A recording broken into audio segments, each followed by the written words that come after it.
Sandra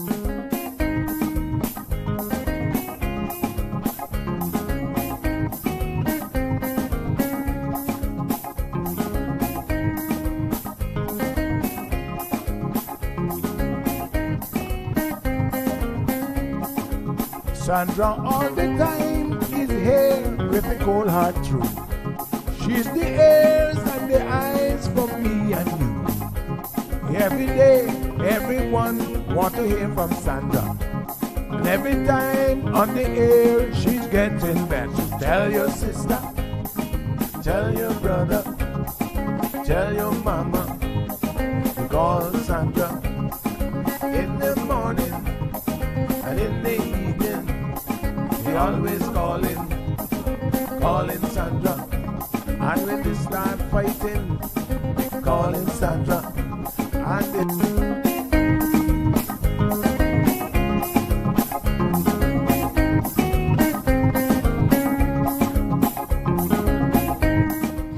That's right, folks. Everyone is telling their mama about the cold hard truth.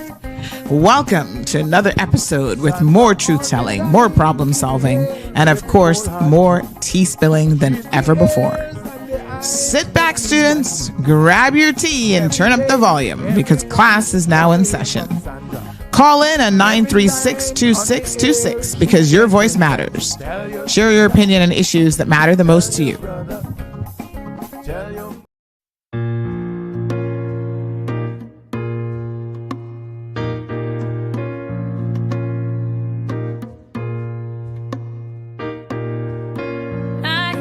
People talking.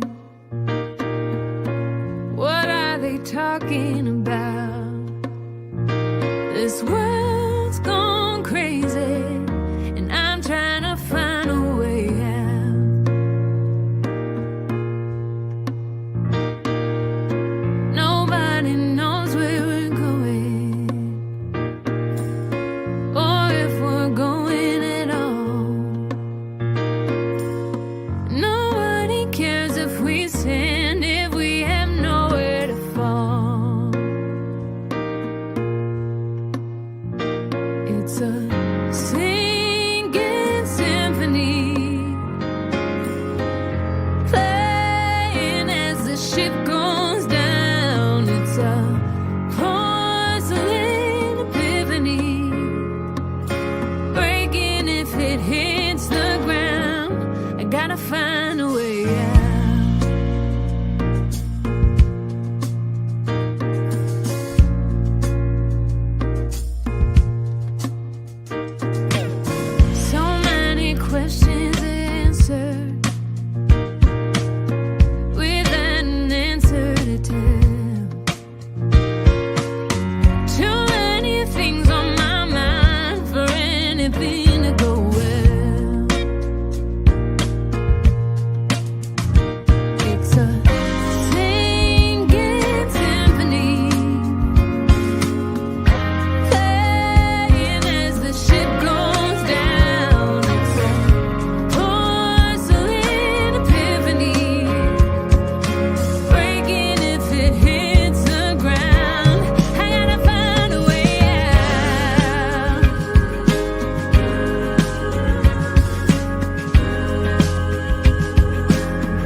It's a singing symphony,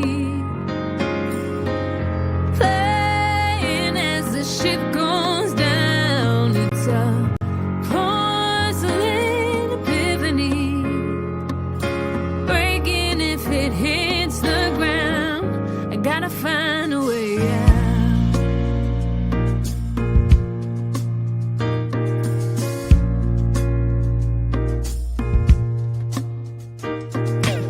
So many questions answered without an answer to tell. Too many things on my mind for anything to go well. It's a singing symphony, playing as the ship goes down. It's a porcelain epiphany, breaking if it hits the ground. I gotta find a way out.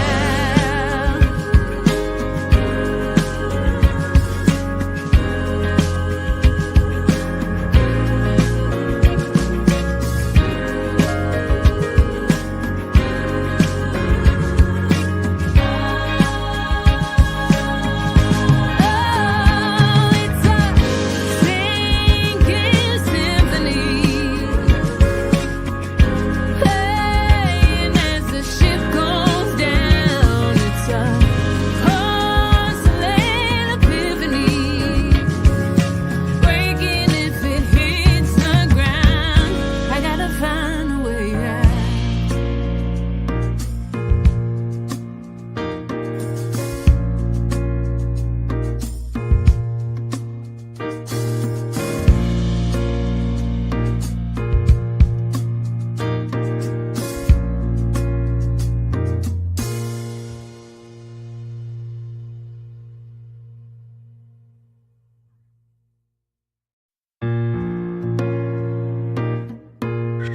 Good morning. Good morning. Cayman.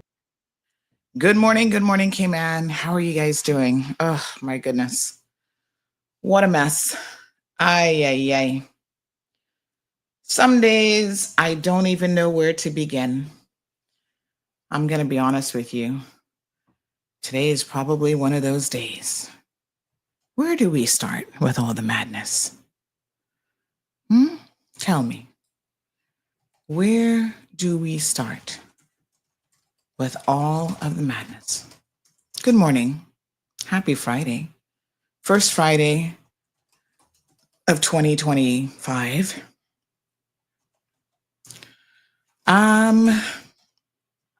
What are we talking about today? Well, I had a planned discussion on our beat situation. We might still get to that, because that's obviously very, very important. But last night, something came up after I scheduled today's discussion. And, I like to sleep on things a lot of times. There's some times that I'm thrown for a bit of a loop. I'm not quite sure how to respond to something. And so I believe in those circumstances, probably the best thing to do is to just sleep on it. Right? Let it sort of sit with you for a minute. And so I slept on this one. And I woke up this morning still feeling pretty uneasy about what I'm about to share with you. And I thought to myself,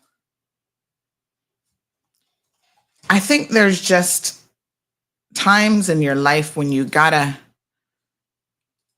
just stand for the right thing. Now, let's make no bones about it. Standing for the right thing means that you might be standing on a ledge. You kind of feel uneasy. Yeah? Standing for the right thing doesn't mean that you're going to go in there, oh yeah, champion, I got this. No, honey child. A lot of times you feel very, very unsure if the people are ready if they're really, really ready for the cold hard truth. You feel unsure if, as a country, we have any real standards that will allow us to have certain discussions. Because I still feel like Cayman is so happy to turn the other way with so many things, you know? Oh, man. Makes you uneasy. Very, very uneasy. But ultimately, 2025, new year, it's not a year to all of a sudden become afraid of the truth. Not here anyway, right? I've oftentimes taken the quote unquote unpopular decision on various discussions. I have oftentimes sat on a limb and said, well, I'm on the cliff, I'm on the edge. And it's literally going to be jumping off and you're going to sink or swim, one way or the other. The truth has to come out.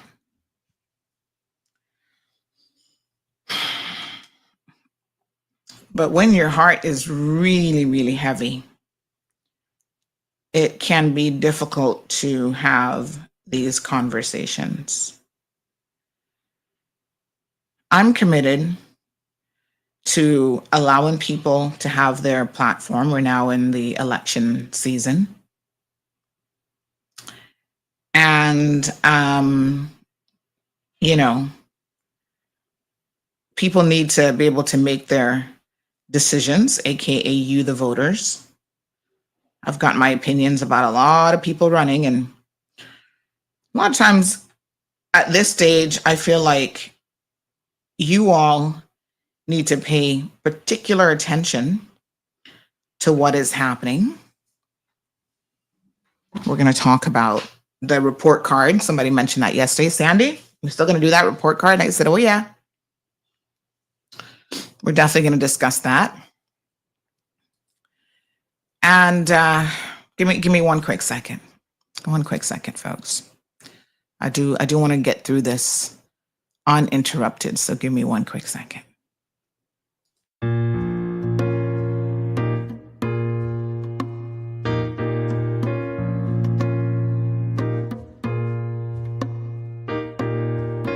I hear the people talking.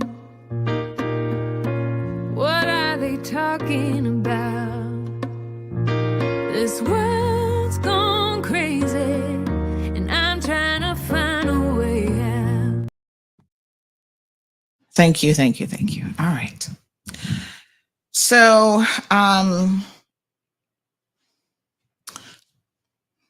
truth telling is, it's a thankless job, right? And I sit here a lot and I have to sometimes have internal conversations in my own head about who we are as a people, the things that we stand for. And I know a lot of you sit back and you say to me, oh, you're the champion for the people. You're our voice. If there's a lot of things we wouldn't know if it wasn't for you. I hear this so many times. Over the holidays, I went to big shout out to Chef Shetty. I went to Blue Cilantro, and a nice English lady. She said she's been here 30 something years. She said, Sandy, thank you so much for what you do, because there's so much that goes on in this country and we wouldn't know it if it wasn't for you. Where do I begin? All right.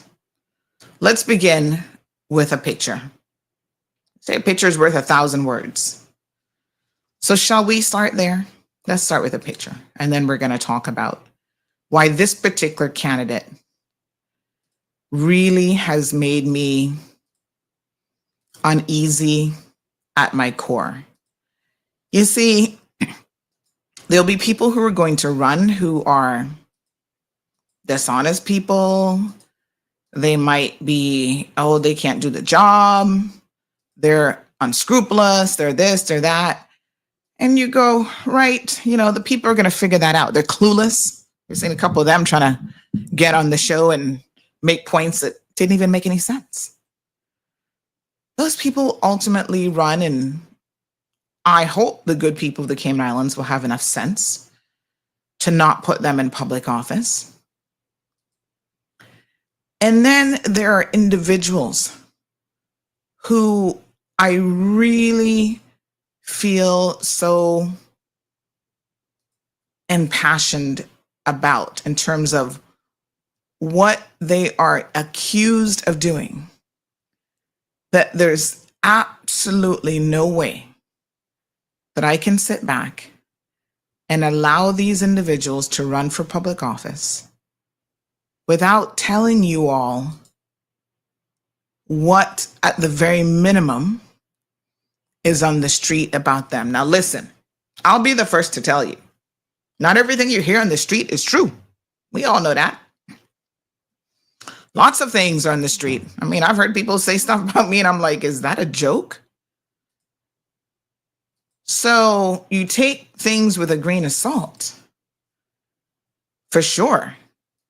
And then there are some things that when you repeat it, when you hear it, not over and over again, but from different people, when you sit in a court of law and you hear things, it sits differently with you, perhaps, than just the usual mall road gossip. Let's start with the picture. Because for some of you, as soon as I show you the picture, you'll know why I'm going to ask the people of the Cayman Islands to be extremely cautious when you decide to go to the polls on April the 30th and cast your vote for really these Johnny-come-latelys. Okay? This is the picture. Yeah. All right. You guys know this young man? I don't even know how old he is, but I'll have to look him up and see when he got arrested, how old he was, and maybe we could do the math. But I received this yesterday. Looks like this young man decided he's going to run for public office. Not a bad looking fella, that's for sure. Nice, and got the edges all trimmed up. Looking good. That's what people do. Slap that on a little background. All of a sudden, wishing people of the Cayman Islands Happy New Year. Phone number, social media handles. Yeah, boy. Ready to run for public office. Here we go. Yep, vote for me.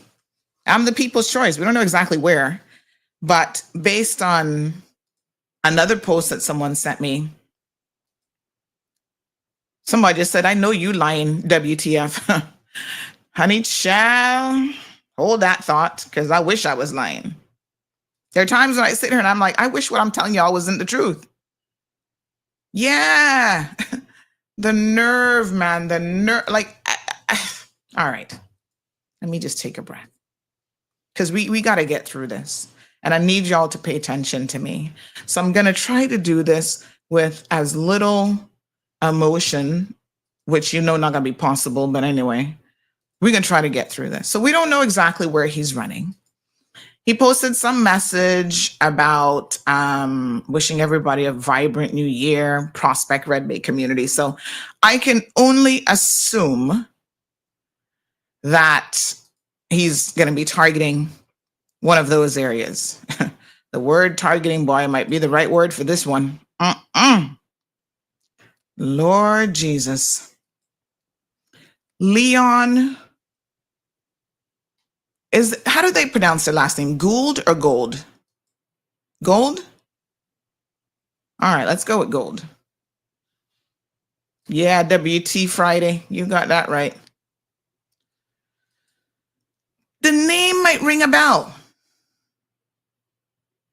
Gabby says, well, I hope it ain't Prospect. Come now. The name might ring a bell because we would have covered when he was arrested for rape. All right, let's go back. And I want to make sure that we get all the facts, okay? Because the first thing I want to say is that he went to trial and he was actually exonerated by a jury. But I want to tell you all some of what happened. So this was back in, let's go back to 2021.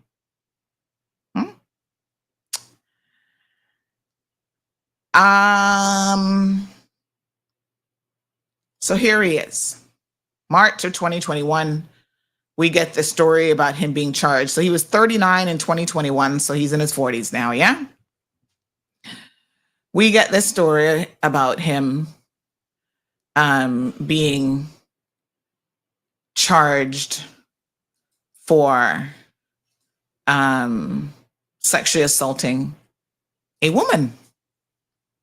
Now, this just wasn't any sexual assault, and although the jury bought into his defense, it was kind of shocking what happened. So I'm going to give you all the facts. I don't even know if the victim is still in Cayman, because I can tell you, alleged victim, let's put it that way. She was so distraught. And listen, I can just break it down. I can just tell y'all how the story go. Okay? First of all, when the story went up, I had parents reaching out to me saying, OMG, Sandy, that guy and his cousins, yeah, targeted my underage daughter at the time, telling her to come over to this place. They were going to play video games and this and that. This one talking to her. The next one, allegedly, that's the story a parent shared, hiding underneath the bed. When you're a 14, 15-year-old girl, and you go over to somebody's house and you think, okay, you're just dealing with one person, you're going to play video games, everything's cool, you kind of feel safe-ish. And 14, 15-year-old girls, y'all need to listen to me. You're not safe. But then when you see cousin so-and-so coming from underneath the bed, hiding underneath the bed, or hiding behind the sofa, and you didn't know it was more than one boy there, you're in trouble and you need to get the heck out of there. Now, thankfully, this young lady's cousin also showed up and they were able to sense danger and got the heck out of there. She did not tell her mom about it until years later. I know a lot of young girls have found themselves in situations. They know they're in danger. Sometimes they are actually assaulted. And they are afraid to tell anyone. Like, who's going to believe you? Who's going to believe you? When you look at this face, who is going to believe you? A juror of his peers let him walk after he was alleged to have raped a woman in a taxi cab. A total stranger that he'd never met before. He didn't know. Turns out this woman was actually in the legal profession. She's a lawyer. There's a lot of lawyers here in Cayman, so I don't think that's going to divulge who she is. I only say that because the narrative that was created to get him off was that, oh, wait, people, This was the defense pretty much, Oh, she's a white woman. Rich people come here, white women come here. They want to just sit down and accuse the little black boy of rape. And I sat there and I almost fell through the floor when I saw the jurors actually buy it. Oh, yeah, she was asking me for drugs and this and that. The prosecution case was simple. This woman went out, had too many drinks, was intoxicated. Friends call a taxi. Because remember yesterday's show? The thing to do is to call a taxi when you've had too many drinks. So here she is, her and her friends being responsible. We'll call you a taxi. She gets in by herself. That was the first mistake, unfortunately. Not a mistake in her part, because you never blame a victim, but you know what I mean? She gets into a taxi with this guy, who, by the way, never had a taxi license, was never vetted for being a taxi driver. He was pretending to be a taxi driver, taking his mother's car, right, to drive around picking up people. So when the call came in, he decided, oh, single female going to, some posh neighborhood on West Bay Road. Oh, yes, that sounds like a good ticket. And he went and picked her up. And she says that he raped her. Okay. Now, I want y'all to please remember that he was never supposed to be working as a taxi driver. Yeah. His mother apparently owns a taxi. And so he essentially took her vehicle and sometimes would go out using that to be able to pick up women. So he's not a licensed taxi driver. And so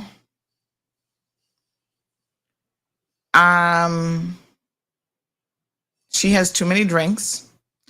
She said, she gave him directions of how to get to her house. And what he did was he actually went to a secluded location, pulled down her underwear, and sexually assaulted her. Rape. That's her story. That's the prosecution's story. Now, here's the thing about it. He never denied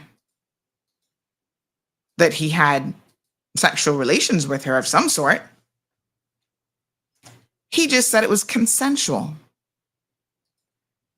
Parents, if you have children that happen to be listening to this show, please don't make them listen to this. This is not a child-friendly conversation at all. Because I'm going to tell y'all something. Y'all are big people now, adults. I don't know of any woman, okay, who is going to allow a stranger, she's got a husband and kids at home, waiting for her to get home safely after going out for girls' night drinking. And it's that time of the month.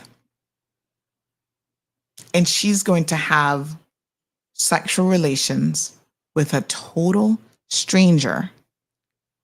I want y'all to think about the details of what I'm telling you, because it is kind of like, with being in that situation. If you're a woman, you certainly understand what I mean. Men, y'all might also get what I'm saying. Women don't, nah. That was the one thing that stood out to me, that I was like, you want us to believe that this woman who is having her period would have invited you, a total stranger that she just met 2 seconds ago, because you're so hot, you're so this, you're so that, to have sex with her?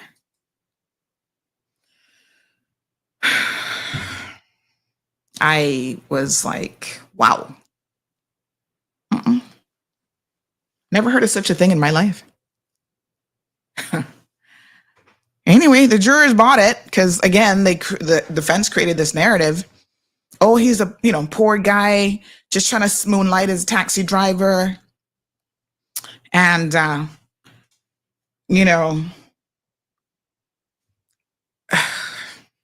she's a white woman. This is what white women do to black men.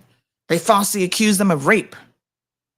And yeah, she'd ask me for drugs too. She'd ask me if I had any cocaine. I sat there and I listened to the testimony. I was there during the trial. And I can tell you that despite what the jury did, I believed her. Okay? She couldn't even remember that much about him. You know what she said? She said what she remembered is that he was a bearded man.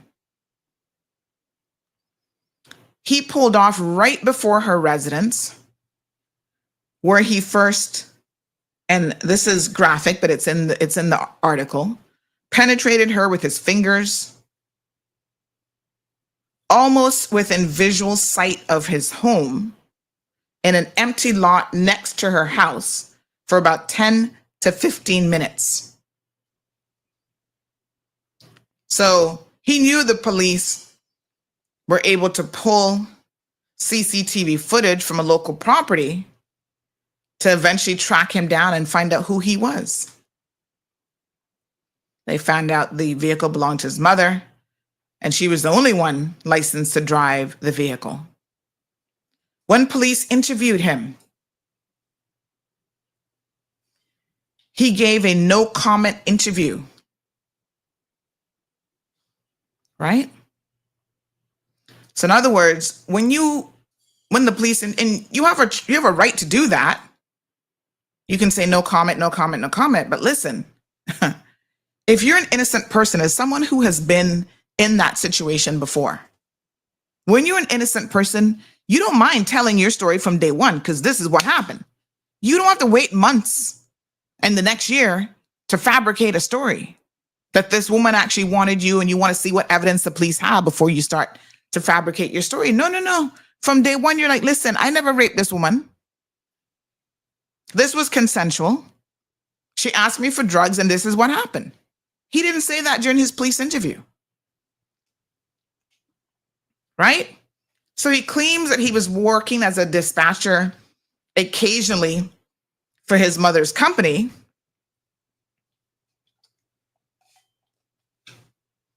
And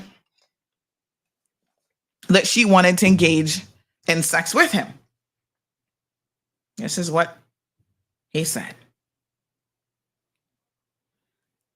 She said she got in the car, basically so drunk that she kind of fell asleep. And I guess you guys who drink know that that's possible. And woke up to find his fingers inside of her. And I can't imagine what kind of fear level that would have been. You just went from being drunk to being like, WT, like, really? So then she was trying to get a way to tell him to stop because it was that time of the month. And she even had a, you know what, inserted. Yeah. Dude didn't care. Telephone evidence showed that during the pickup of this passenger, he was arguing with his girlfriend via messaging and having a conversation. When he was asked about this during his police interview, he made no comment. He noted that he did not remember anything to do with June the 28th, 2019.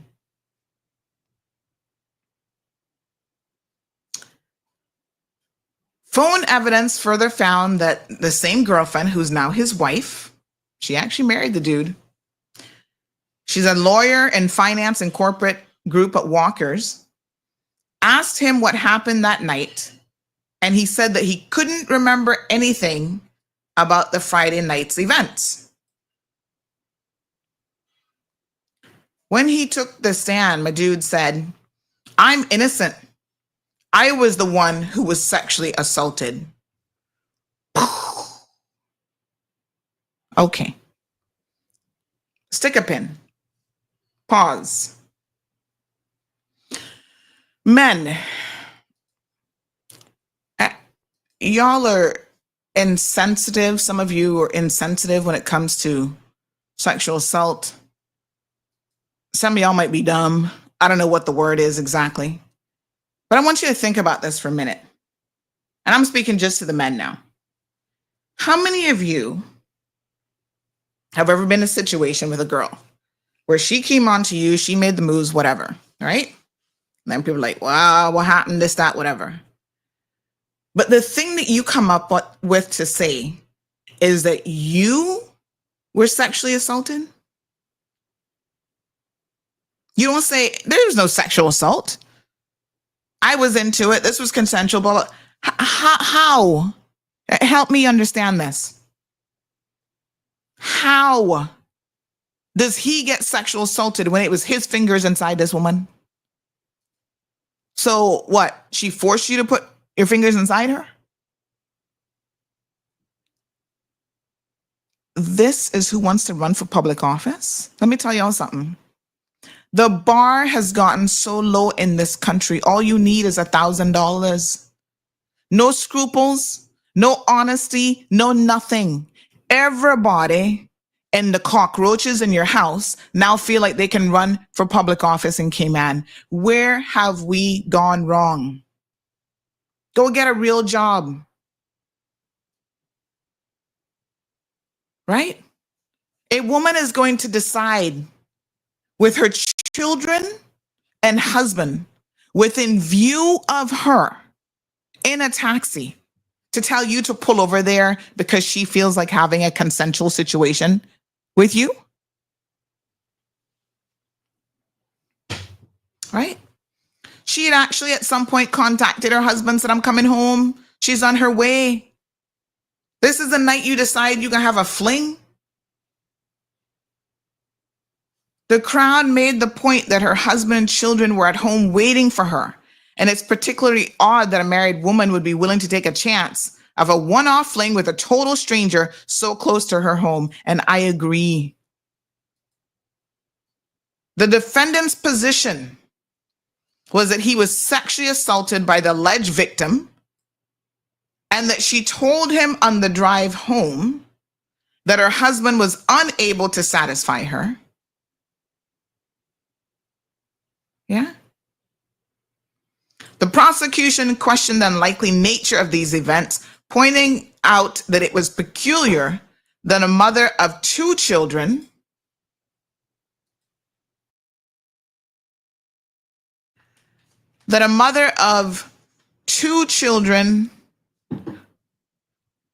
whose husband and children were waiting on her would decide to take a chance like this. Like it didn't even make any sense. Within view of her house. She was so afraid during the trial that she actually gave testimony behind a screen and shared that he informed her husband of the assault. She informed her husband of the assault.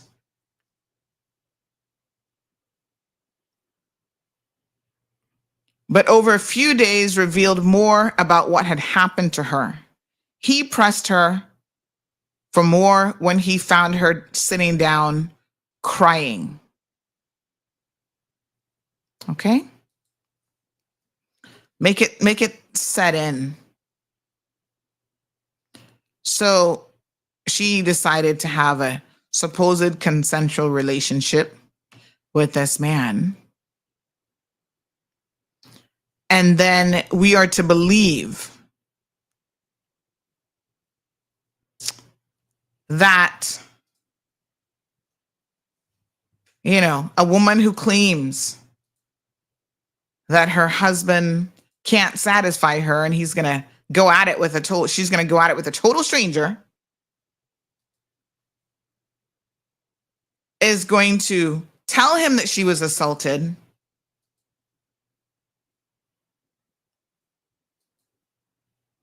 right?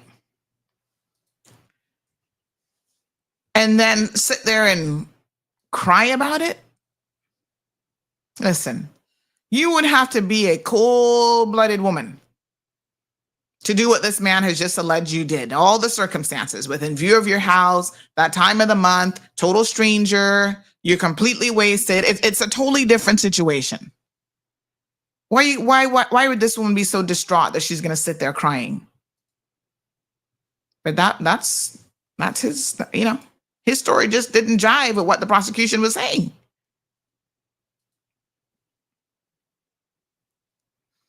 So he claimed during his testimony that she grabbed him, grabbed his privates. Yeah. Again, he didn't mention that during his interview. Didn't say nothing about that. Oh, no. We don't know nothing about him telling the police that during his no comment interview.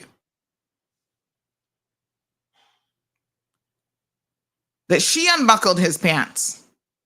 Yeah, because, she knew how to handle the belt and the zipper and everything. Yeah, she's drunk, but she can do all that. From the position that she was in the back of the taxi cab.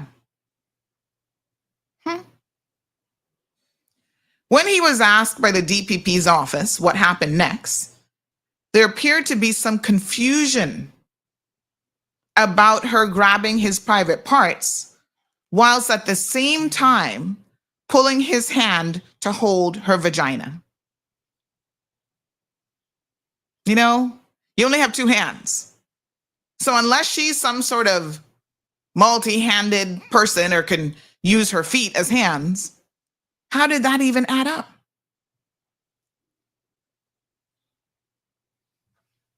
So he even called into question the credibility of her and her husband.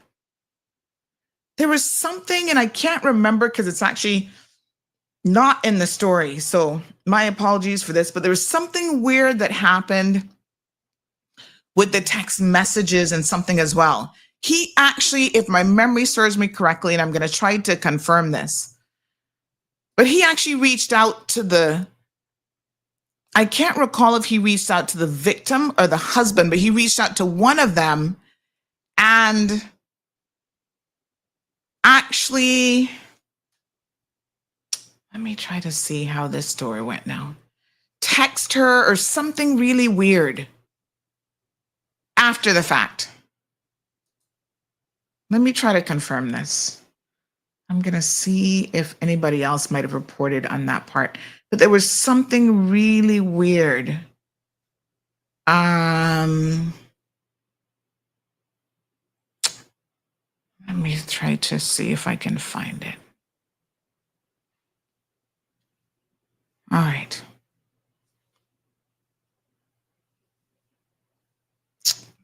Give me a second. I'm going to try to see if I can find this.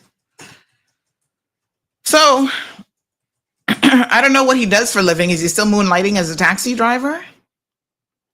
Or what is he doing these days? So I guess he thought, well, next best thing after being an alleged rapist,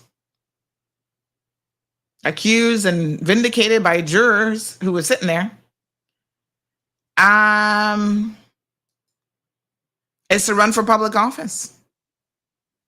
Let me have a look at what CNS said on it, because there was something with a text messaging situation.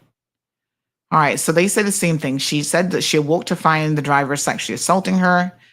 Gold, who does not have a taxi license, denied the allegation, saying that it was the woman who had attempted to instigate a sexual encounter with him, which he had rebuffed. Oh, yes. Yes. So he rebuffed it, he claims. As the members of the jury delivered their verdict, he wept with relief and hugged his loved ones. Oh yeah, that girlfriend was there with him. I mean, I guess if loyalty is a requirement for marriage, then she definitely proved that. During the trial, the jury heard mixed evidence from witnesses about how drunk the complainant had been, but it was established that she'd been drinking. The taxi had been called by a friend, and it was Gold who answered the call, though it has emerged that he did not have a taxi license at the time and was driving a vehicle officially registered to his mother. Gold was represented by blah, blah, blah. He said that the woman was not very drunk. This is what he claims now, but she had flirted with him throughout the journey. He said that she had not fallen asleep because she said that she had. And while sitting in the back seat, he had put her legs on the center console and she had put her legs, my apologies, on the center console and had paid him numerous compliments. He said that just before arriving at the address, he had been told to take her to, oh, that looks like a little typo. The woman asked him to park by a neighbor's house, not even a particularly secluded area, where he got out to open the door. When he got out to open the door, she pulled him towards her and put her hands down his pants. When he gave evidence in court, he said that he had been taken aback for a minute as she touched his, you know what, but he told her to stop. So he claims that he told her to stop. Listen to this story.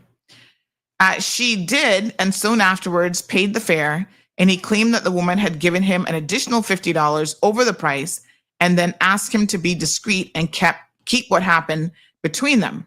The woman, however, refuted the allegations that she'd initiated or consented to any sexual encounter with the driver. She said that she woke up to find him across her in the back of the car, close to her house with his fingers inside her vagina. Given her drunken state, she describes touching his penis in order to maneuver him out of the way and allow herself to sit up before telling him to stop, which he did soon afterwards. When she arrived home, the woman told her husband that she had been assaulted by the cab driver, but she did not report the incident to the police for several days. She told the court that as a lawyer, she was well aware of the ordeal she would go through if she were to make a report. It was not until speaking to two other lawyers and having considered the danger that the man poses to other women that she decided to make the report, she said. At trial, the woman had been honest about drinking and having only a vague memory of the sequence of events. She clearly refuted the idea that she had flirted with the man or engaged him in any conversation. She also denied having paid him over and above the fare to her to buy his silence. She said that she could not recall how much she gave him, but she knew it was, she said that she could not recall how much she gave him, but she knew it was over the fare as she wanted to avoid any dispute. She persistently said that she did not initiate any sexual contact with the man and had been sleeping until she was awoke with the assault already underway. So, you all can certainly decide for yourselves what you think of this story. What I find shocking is that, okay, he was, I guess in his eyes, vindicated. Jury believed that he was the one who was, I guess, the victim here. He was the one who was being sexually assaulted. I don't know. Lots of other stories about this guy. Let me see if I can find the one with the little girl, the underage girl. Her mother works for government. So she was like, sometimes women think, they think after the fact, like, oh my God, should we have done more? Could we have done more? And this is what the mother said to me.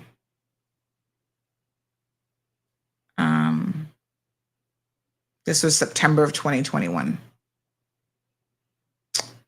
She reached out, says, "Hey, Sandy, how are you?" I said, "All good."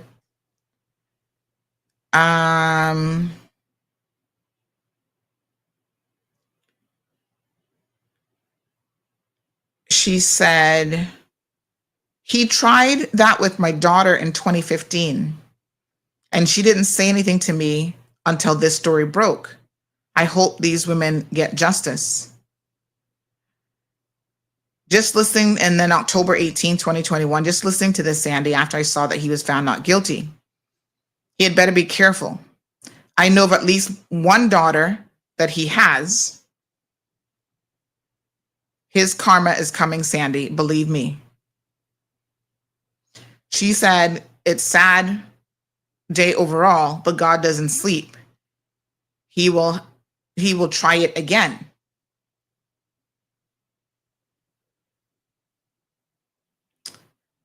I'm trying to see. I feel like there was a conversation maybe before this, but that was some of what she shared.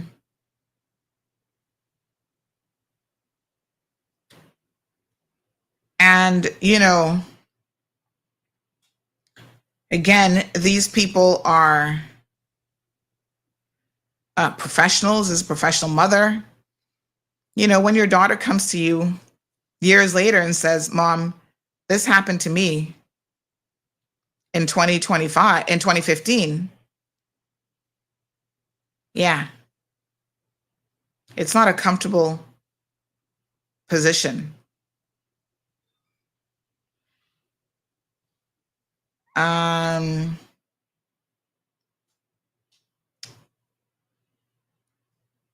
Let me just go back here. This is what she said in May, I think, when the story first came out. Yes, March 24th. Hi, Sandy. How are you? My daughter just sent the story on the rapist guy, only to reveal to me that her and others that she knows almost fell victim to him. But daughter said she knows him and trusted him and went to his house with him one night just to hang out. And he tried to rape her, and his cousin was under the bed because it was planned that the two of them would attack her if she got away and ran from the house. She said another time she was on a boat where he was, and he tried to assault two other women, but no one ever spoke up or reported him. And she understands the brother is the same. I was like, oh my God, WTF, da-da-da-da. She sent me a voice note as well. And obviously I'm not going to listen to that now because I don't have my headphones. And I said, this is horrible. I'm sure she gave me more info in the voice note. Hold on. Let me see if I can transcribe it without listening to it. I don't have my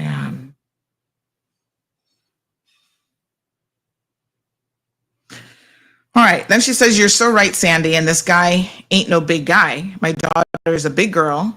That's the reason he had someone else there.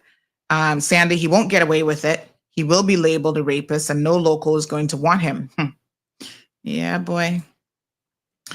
I almost passed out today. My pressure went so high. I can tell you, though, I noticed these behaviors run in families. From the few families I know here, several generations have gone through the same thing.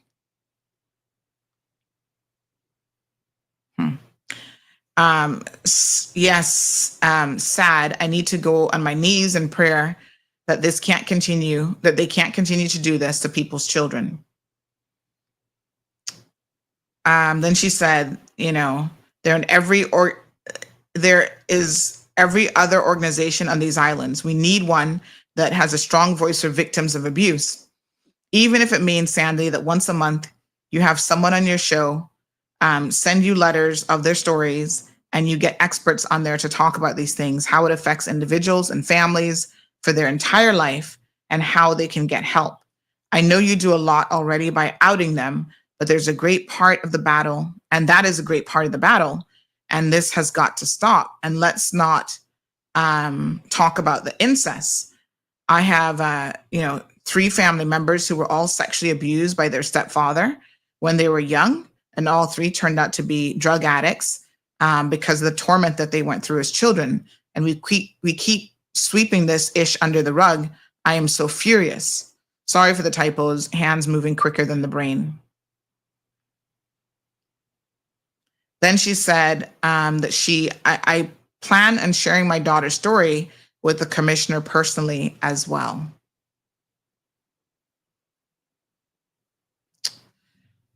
So, folks,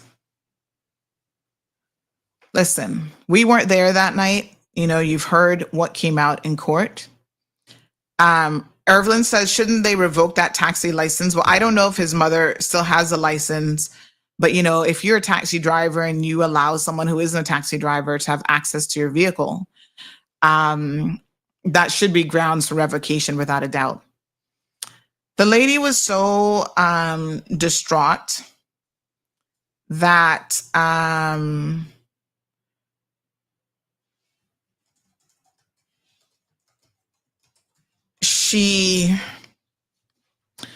she is a lawyer, and I don't want to say too much about, you know, like what kind of law and stuff she does. Ironically, she fights for people as well, and it was just very, very unfortunate that, in my opinion, there was no justice for her that day.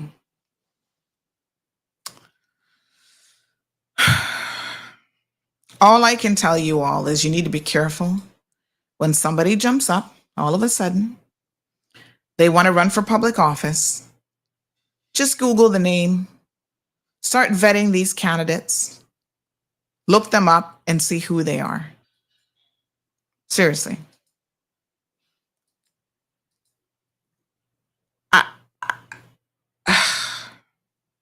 Damien says, so why would she ask him for sex and then tell her husband the same night and then report it? The story never made any sense. Like, it just did not add up at all. You know? Jennifer says, isn't it against the law to drive a taxi if you don't have a license to do so? Of course. Rory, good morning, says, I knew there was something off with the dude taking advantage of and assaulting someone. That drunk is never really okay, supposedly consensual or not. Yeah, Rory, you make a good point. Because let's say for a second we believe his half cockamamie story, right? Why would he, if he was a sensible, and this goes to his character now, remember the last editorial we did, character matters? This goes to his character. Why would you having an argument with your girlfriend, because we know that happened. The text messages were there. Same time you driving her, you're driving, texting on your phone, having an argument with your girlfriend, and then you claim that this woman is actually flirting with you all at the same time? You had a lot going on, man. Lucky thing you didn't run into a tree with all that multitasking. Right? So you have an argument with your girlfriend. You just met a total stranger. What kind of dude are you that you would, a woman who, but you see, this is why his version of the story, Rory, is like, oh, she wasn't that drunk. Because it is an offense for you to take advantage of someone, just like DJ, what his name is again? The one that's in jail now, DJ Renato. Yeah, he had a defense too. But she was so drunk and passed out, you can't have intercourse with somebody who's drunk and passed out, because that in itself is rape. If they can't give you consent, it is rape. The law is now firm on that position. So his defense is, oh, no, she wasn't drunk. All of her friends who put her in the taxi, you know, we called a taxi for her because she was drunk. I mean, she was intoxicated. Call the husband. She's on her way. Look out for her. You would do all that if the woman is fully cognizant and sober? Come on now. But that was his defense. She wasn't drunk and she made the moves on him and she unbuckled his pants and did this and did that and did the most. CS says if the police were called after the attack and it was that time of the month, I would think that there was blood. Well, let's be clear with the facts. So she told her husband as she got home what happened, was crying, upset, told her husband. Then a couple days after that, she reported it to the police. Apoc 447 says, what kind of delusional man would think they could run for office after this? Well, let me tell you something. Right? Delusional is definitely the right word. And the kind of delusional person who would run for office like this is someone who probably sits down at the history of somebody like McKeever Bush and say, well, Caymanians don't have no standards. Y'all keep electing him to public office. So why not me? That's probably what he's thinking.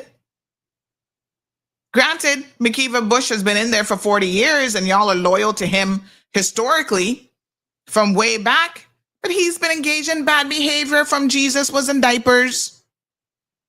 And y'all still keep electing this man to public office. So that's why I tell you, other people watch how low the bar has been set for elected officials and the things that they're out there engaging in. They're like, well, clearly the Caymanian people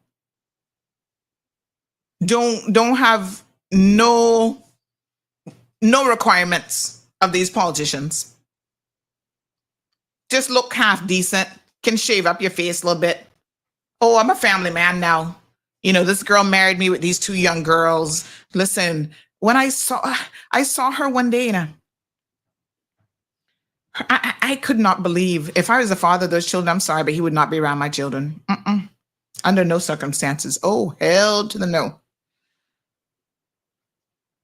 Her kids used to go to the same school as my daughter, one of the Montessori schools. And boy, I tell you what, turned my stomach when I saw him showing up there around them children at some parent-teacher thing. I was like, oh. You know, listen, this is something that I'm very, very passionate about. Okay, I think you guys know this.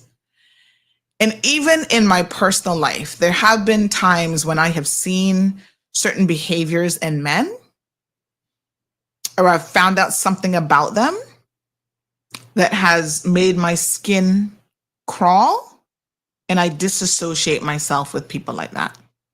I can give y'all one story. It's Friday. Gather around, children. Story time, the first story time hour of 2025. So there was this guy, I was kind of getting to know, talking to him a little bit. He was kind of too dumb for me, to be honest. And so, you know, when you have to dumb yourself down to deal with someone, I can tell you that not gonna work. Oh, hold on, I got Soufs on the line. Soufs part 1, wagwan. Morning. You gonna use some marijuana? Oh, uh-huh.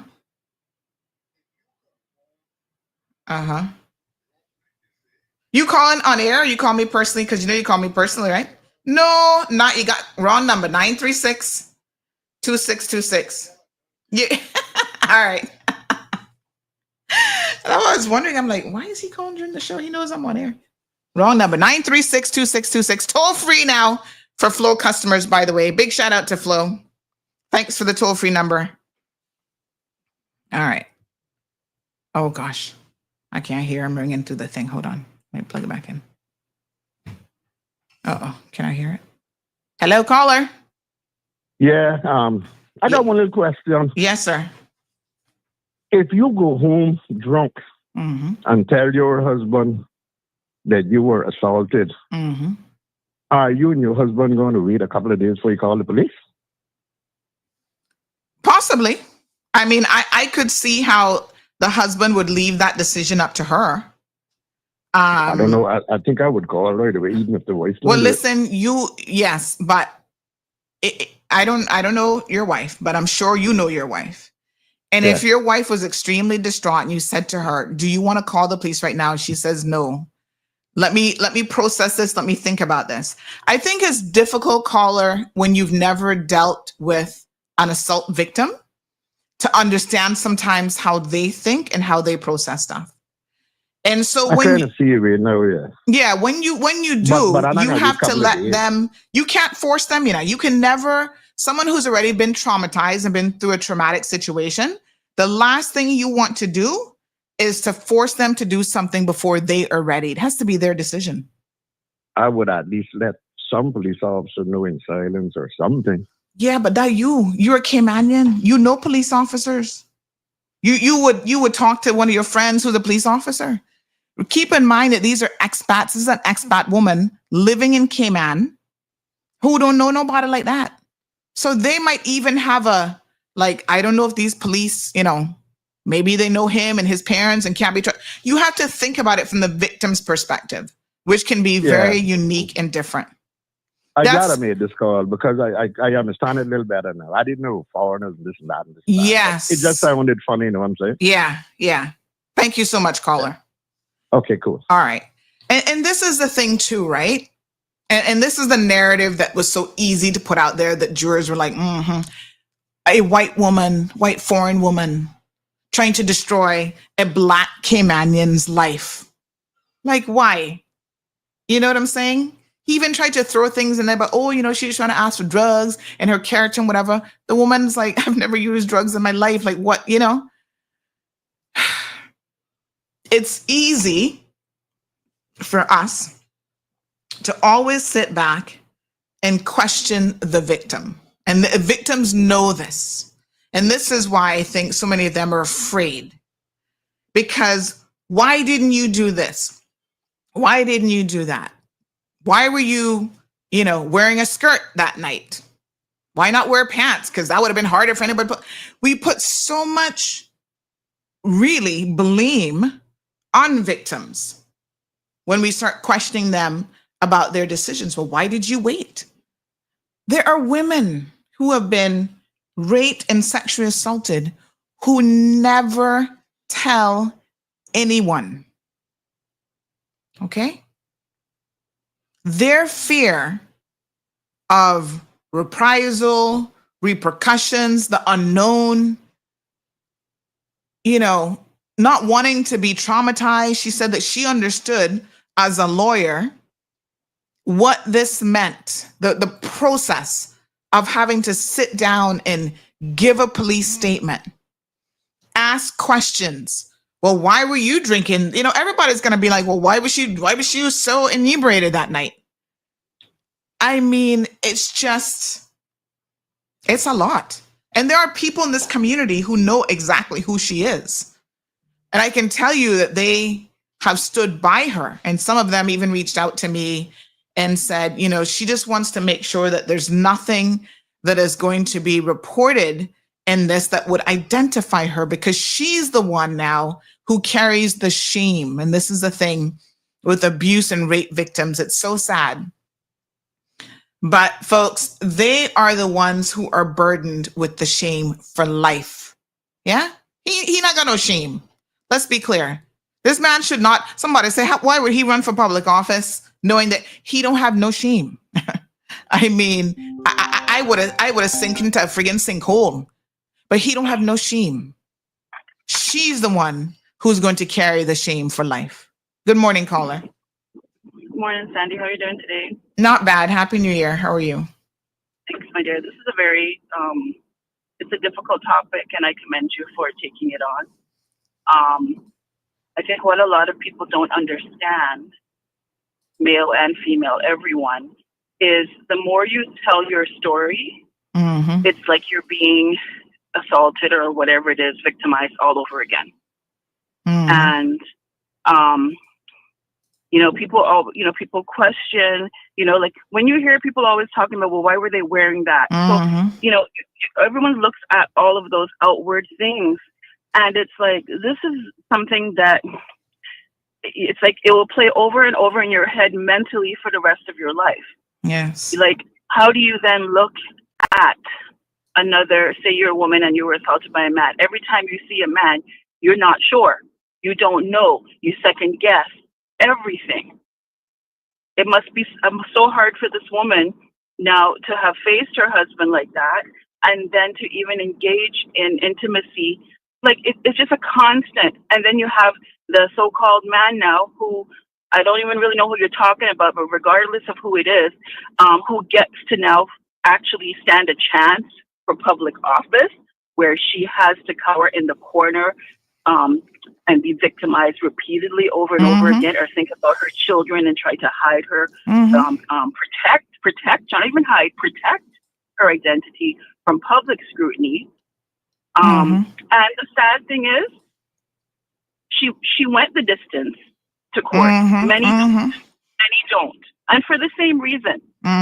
For the same reason, you're looked at like a scarlet letter type of thing. Like, what were you doing? Well, you know what? I don't get into anyone's car and think, oh, tonight I'm going to be assaulted. No. It's very. I think about when I was younger. Like, I took some chances, but I guess I was fortunate to be a good judge of character. But you can't live your life constantly having to judge character, because people slip in and out of character very easily. Yeah. So again, we are facing yet again now. What are we doing for these victims? What are we doing to protect the victims? What about these men, women, whomever it is, that get to have this repeatedly? You can imagine not having access to a taxi on a regular basis to use to your own whim. Yep. To collect inebriated passengers and determine, oh, this one is pretty far gone. Whatever it is. It's disgusting is what it is. Very disgusting. Yeah. Thank you so much.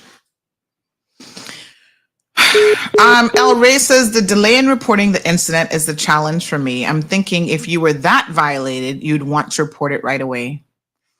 Well, Ronaldo, my friend, Ronaldo, sorry. I would say that this is one of the biggest misconceptions, actually, about sexual abuse victims. It's not about the fact that they don't know that they've been assaulted, or, the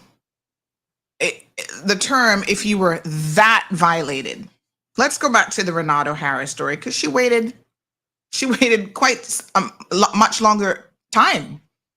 In fact, so much so that she found out she was impregnated by him, aborted the child. So imagine getting raped. I think you need to, and the only way to understand this is we need more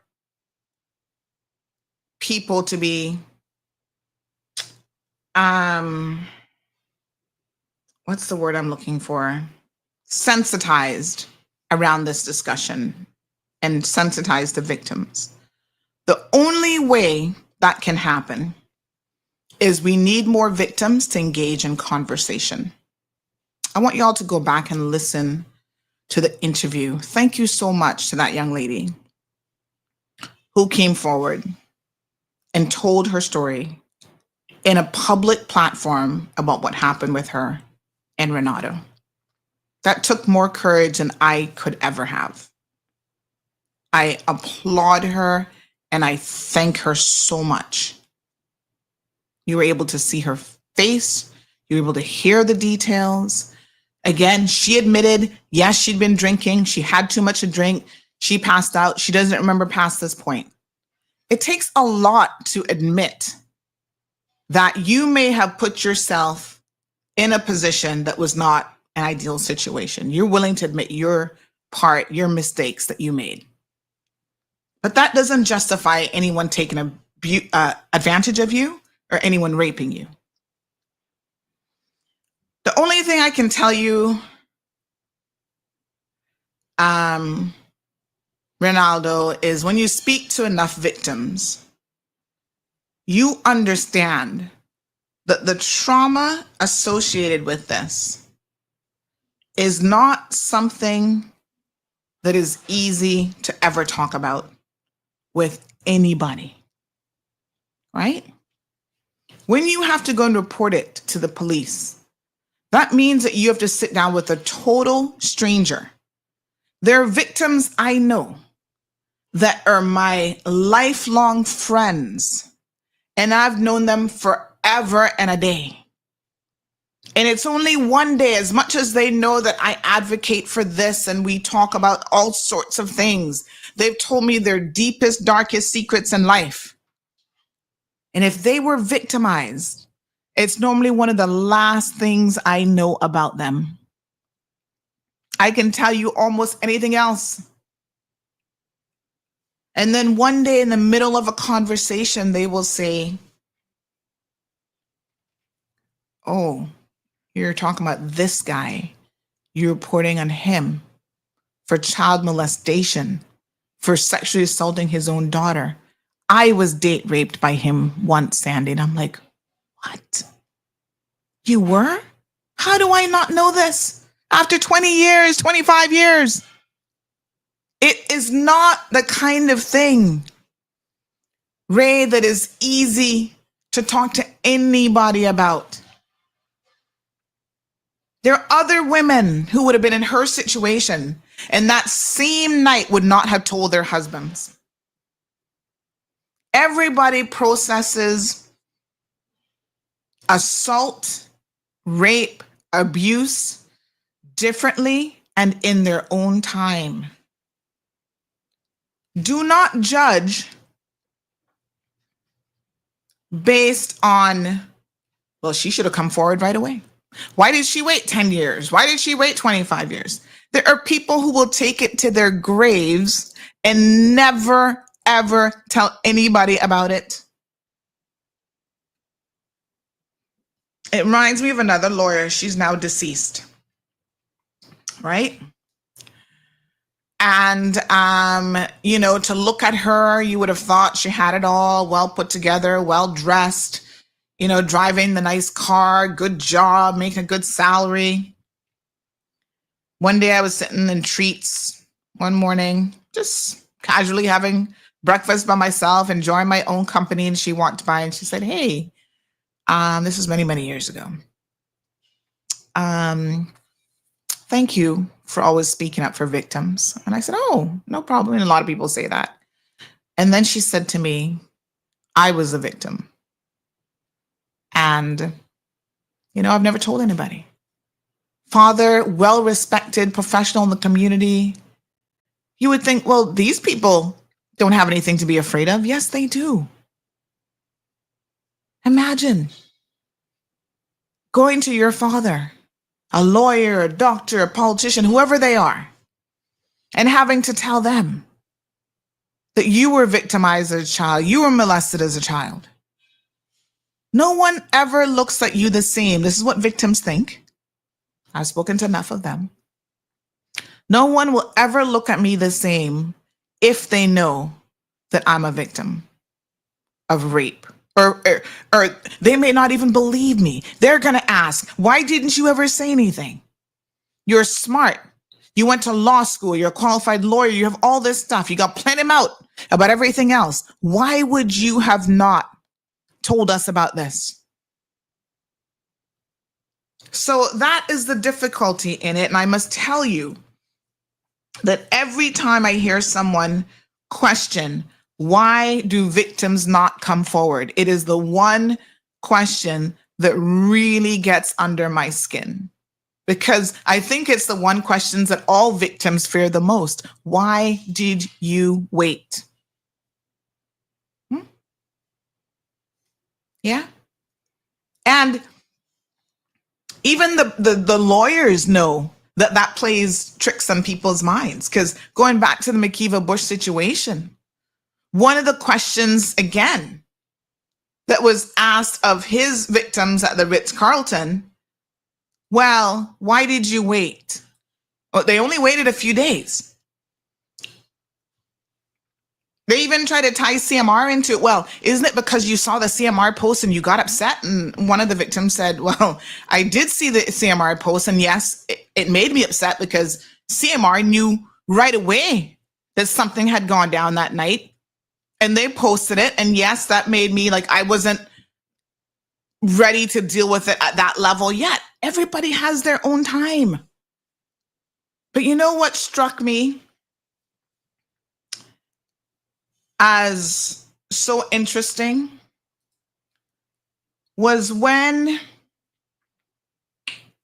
the woman during her police interview, when they said to her, why are you coming forward? Why are you doing something about this now? Like, why are you telling us about this? She said, I have been victimized before.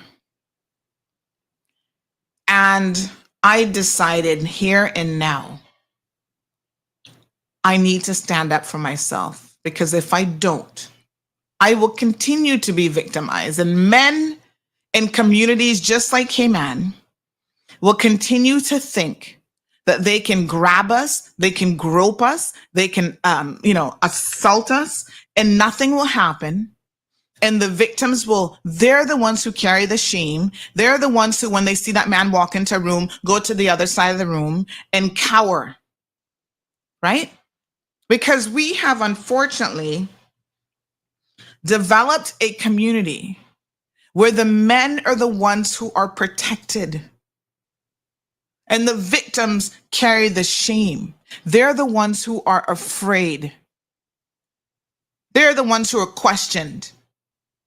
They're the ones who must have done something wrong for him to even want to touch you.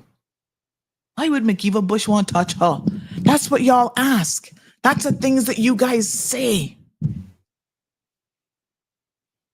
Listen to me. I need y'all to pay attention to me. Recently, I had a mother say to me, Sandy, I'm so done with him. He said something that made my daughter very uncomfortable. And I said, really? And you surprised why? Why are you surprised when we have been talking about this man and his behavior? Now, because he comes to your little 13, 14-year-old child, now you understand there's something to him when it comes to women? But you couldn't understand it when it was somebody else. But remember, that's somebody's child too, you know. And I don't care how old she is, that is somebody's child too. And if he did it to another woman, what makes you think that your child is any different or anybody special that he's not going to do it to your child? You see, this is what we need to get in our heads. We need to support victims, if for no other selfish reason than you are protecting yourself, your nieces, your nephews, your children. Because believe me when I tell you, one day they will be victimized as well. And this, folks, is the cold hard truth. Nobody can be marked safe. You know, Facebook has the marked safe from this earthquake, this disaster. Nobody can be marked safe from sexual abuse, molestation, and the people who engage in that behavior. No one is safe. It has happened in the best of families, prestigious families, right? Some of them don't want to say nothing because they don't want to mess up the family name. But I'm telling you, I know. There's a famous case in the US where a former Miss America, beautiful lady, her father, who was a professional, let me see if I can remember her name. Marilyn Van der Burr. She was crowned Miss America back in 1958. And she survived 18 years of sexual abuse by her father. They actually made a movie about this. You should go and read it. But he had, unfortunately, all girls. And trust me, she has written and she's talked about the pain of childhood sexual abuse. And, you know, she was a beautiful Miss America. And this guy abused all of his daughters. All right. She says that she kept her child sexual abuse a secret for decades. And then she finally decided to help others overcome the shame. And healing is her life's mission. Let me show you all a picture here of this man and his beautiful, blonde-haired, prestigious,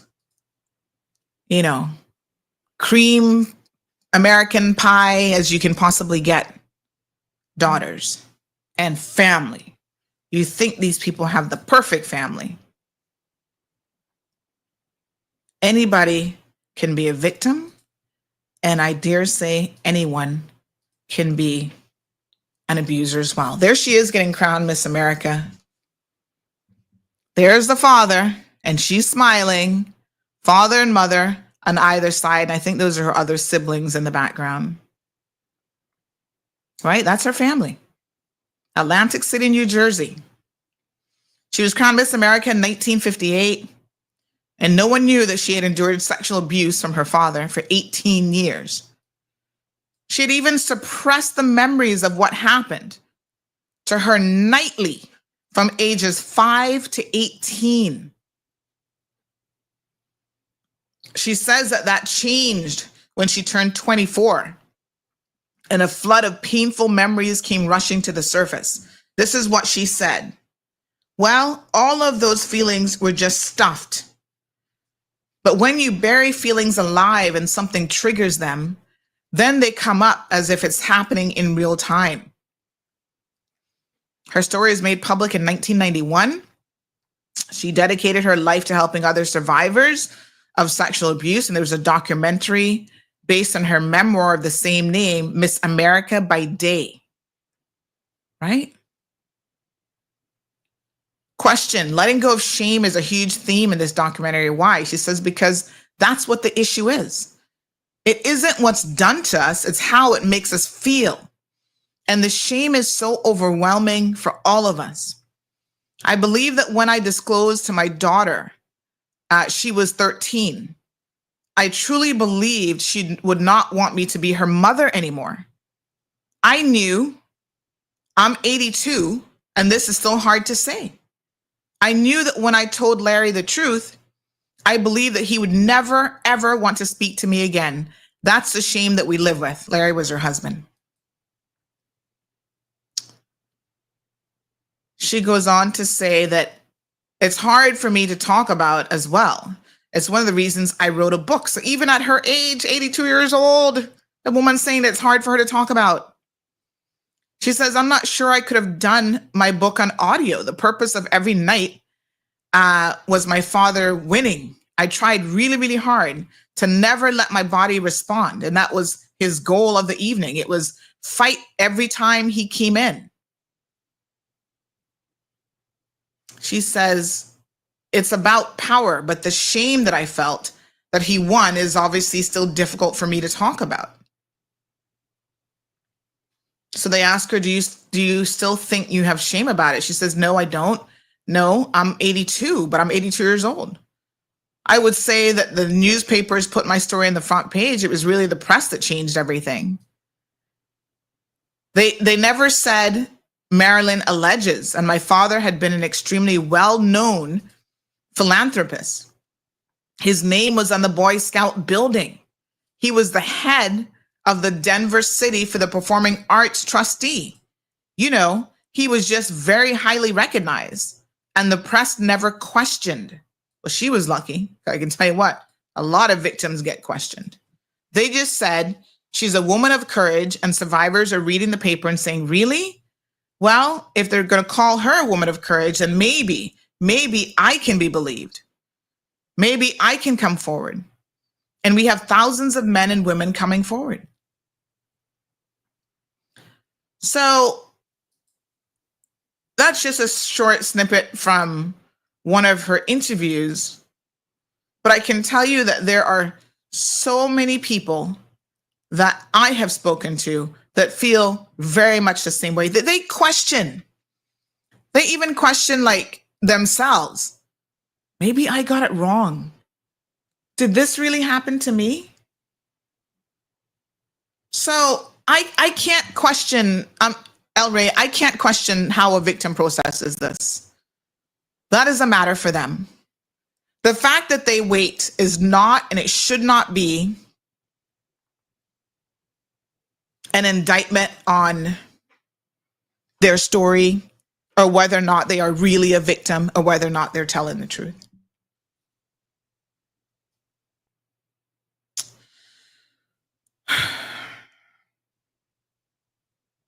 You know, we want like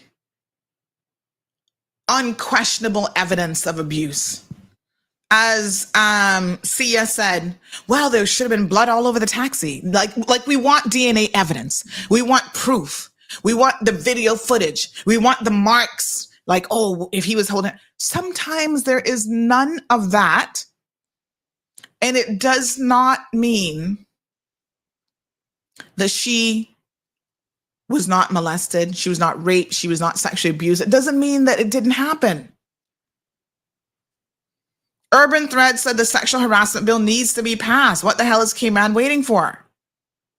Seems to me that our elected officials are more concerned about other things like, oh, let's give other people more power when it comes to the National Conservation Act, because that's more important than protecting women and children in this community. A few of them have paid lip service to this. And unfortunately, not enough is being done. Katrina said, if you've never been sexually assaulted in any way, you'll never know how difficult it is to even admit it, much less to speak up about it, especially knowing the lack of justice there is on the island when it comes to sexual offenders.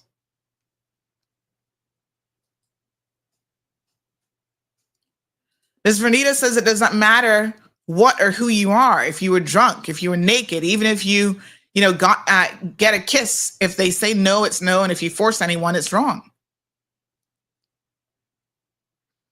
Damien says exactly. And this makes it even more difficult to report because he was not found guilty. I mean, victims sit and they watch this stuff. They do. And they think, why would I come forward? You see, she probably would have just kept this to herself, except that her friend said, you have an obligation to other potential victims.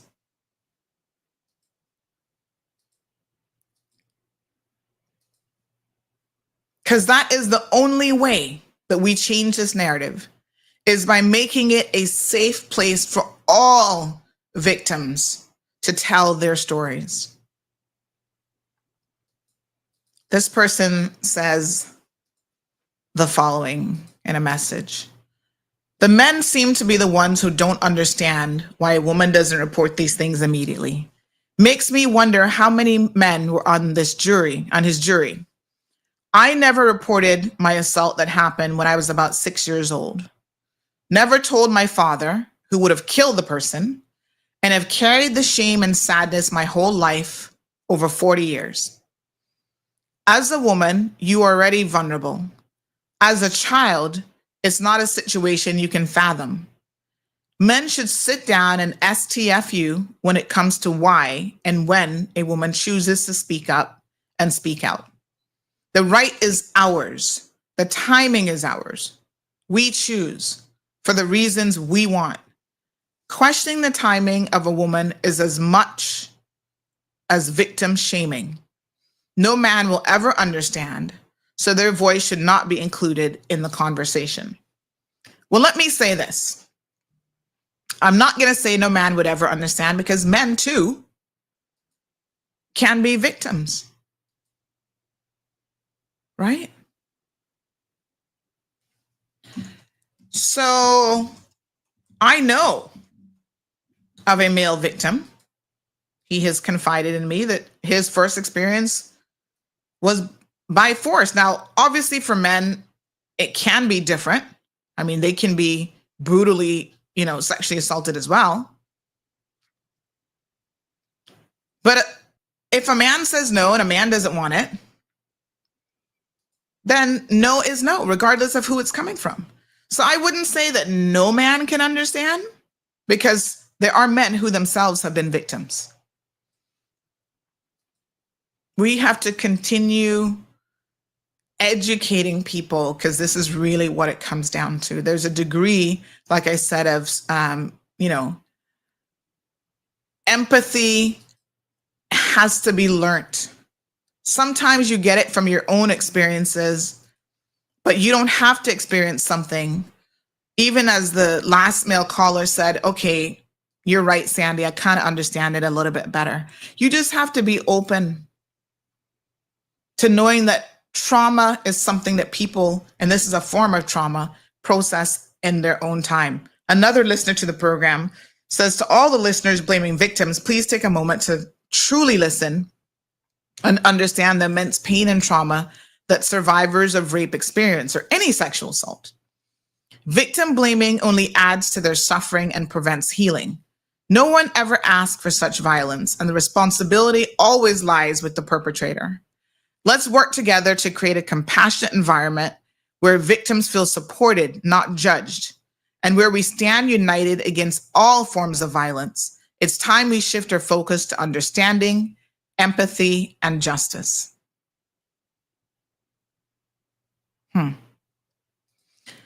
Shan says, for those that question why it took long to report, consider yourself lucky to not understand the victim's mind.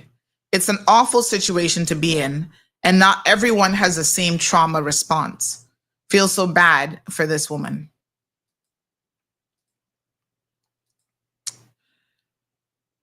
Stephen says the government should force all public transports to be fitted with dash cams. I have said this before, and I agree 1,000%. That should be a requirement. With video, interior, and audio, absolutely. Such a shame. I can't believe it's 2025 and taxis don't have these in Cayman.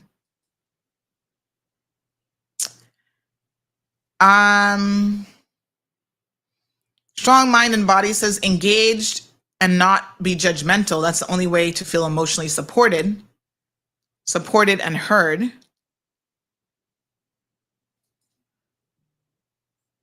Orit Williams says only one way for a guy to understand this is for the guy to be raped by another guy.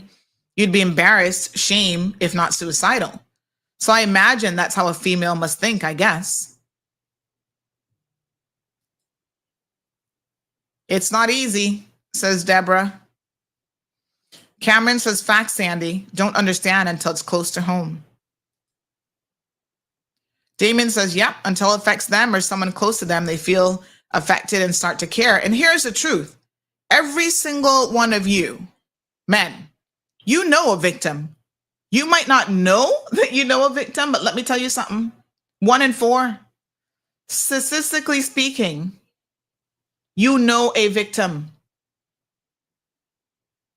Instagram comment says the bottom line is they need to protect everybody when it comes to this topic, but women and children are top priority because they are definitely the most vulnerable and easy targets.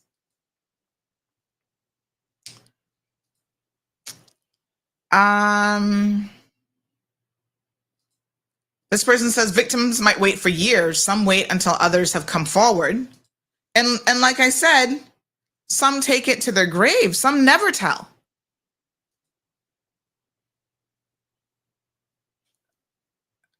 So somebody said there's no way he's running. That must be some sort of a prank.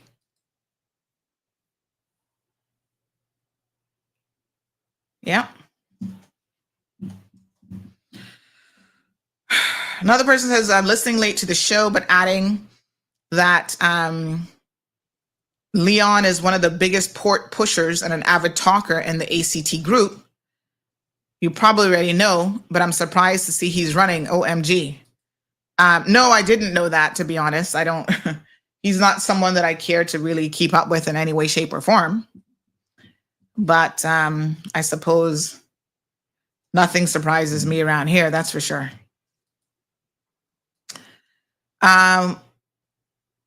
This person says, men are victims and they hold the anger till the end of days. Many men are victims and they hold the anger till the end of days.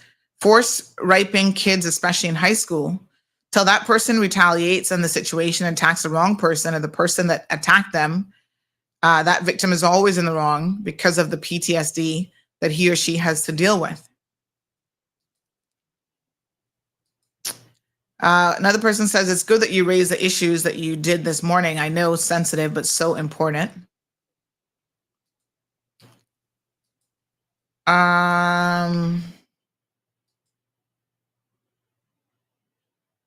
Now he's a stay-at-home husband, says this person, POS. So,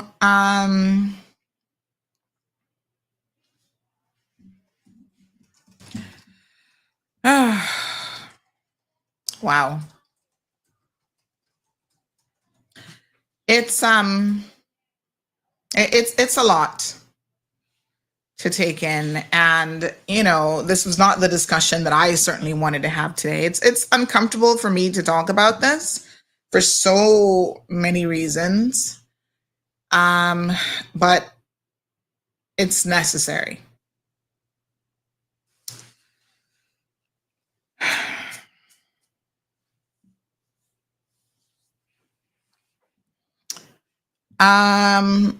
We just need to make this country a safe place for all victims to feel like, they can tell their stories and they will not be judged for it.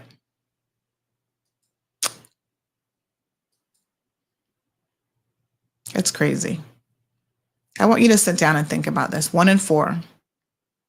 Cayman might maybe even be a little bit more. We have accepted so many things over the years. Right? That means that you have had, in all likelihood, a wife that has been a victim if you're married. If you have daughters, at some point in their lives, there's a good likelihood that they will be sexually assaulted. Nieces, nephews, your mother might be a victim of sexual assault. You see, nobody wants to go around asking people in their life, have you ever been sexually assaulted or raped? Let me tell you how bold the men in this community and communities across the world have been. I got a girlfriend who told me a story. These things are happening in our very homes, right? I have a girlfriend who told me a story of how her parents picked up a friend of theirs, a neighbor, and he got in the back seat with her. So dad's driving, mom's in the front seat. He gets in the back seat. Imagine being picked up. Somebody's giving you a ride, and their little teenage daughter, maybe 11, 12 years old. Can't remember the exact age, but she told me she's in the back seat. And he starts fondling her breasts with her parents father driving the car and mother in the front seat. The audacity for someone to feel like they would be protected and so comfortable to get in your vehicle and do this to your child as you're doing them a favor. You're giving them a ride. That clues you in and the type of mentality of people that we have in our communities. Now, you say, tell right away. I don't know how long she waited, but she told her mom. Her mom never spoke to the guy again. Told her father. Men, the father. Oh, okay. Continued to talk to the guy. He continued to be able to come and visit the family home, to stand outside and gossip and chat with the father. Ask me again why victims don't tell. Ask me again.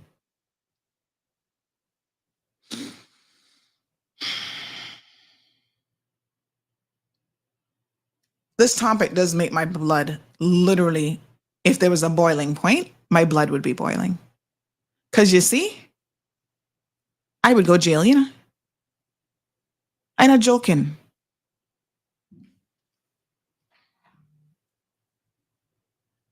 It makes you so hyper when you understand how often it happens, how many victims there are out there, how easy it is for your children to be victimized.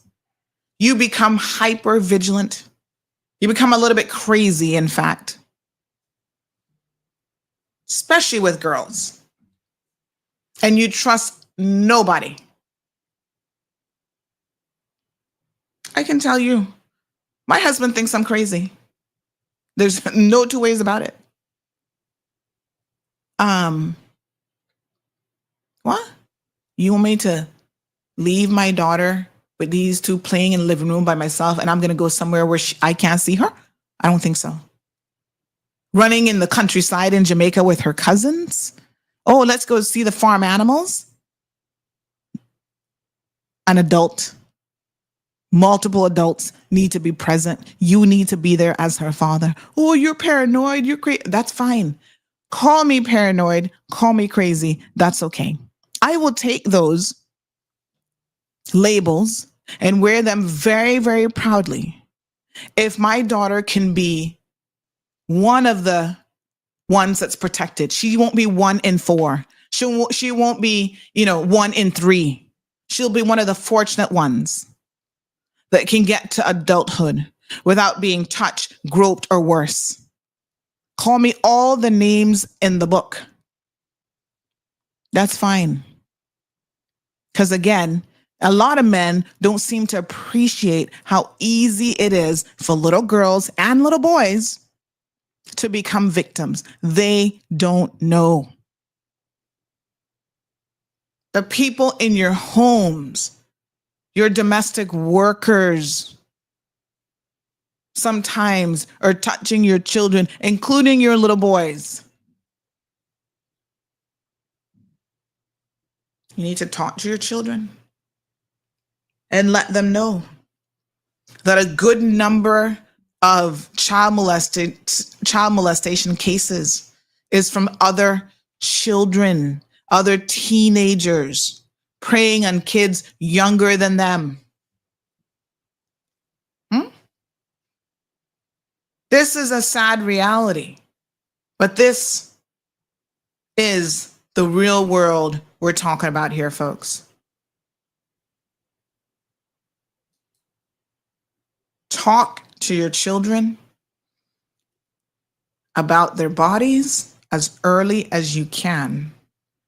Let them know no one has the right to touch them in any way that makes them feel uncomfortable. Do not normalize submitting your children to any form of physical abuse. And this is one of the reasons that I preach. Stop thinking in your head that corporal punishment is normal, because it isn't. And the bigger message you send to children is that I can put my hands on you in a way that is hurtful because I'm an adult, because I am your parent. So what you think when somebody else touches them in a way that hurts or is uncomfortable, they're like, well, my mama beats me, or she slaps me or hits me. So this man is trying to penetrate me with something that must be okay too. We need to really think.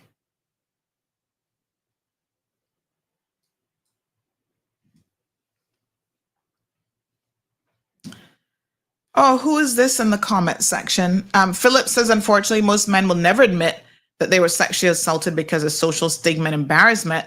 We as men should never judge a woman for her decision as to when to report her assault. And again, if at ever at all, they should not be held to a different standard. It happens to too much here in Cayman, and a lot is left unreported. Oh, there's always got to be that one in the comment section.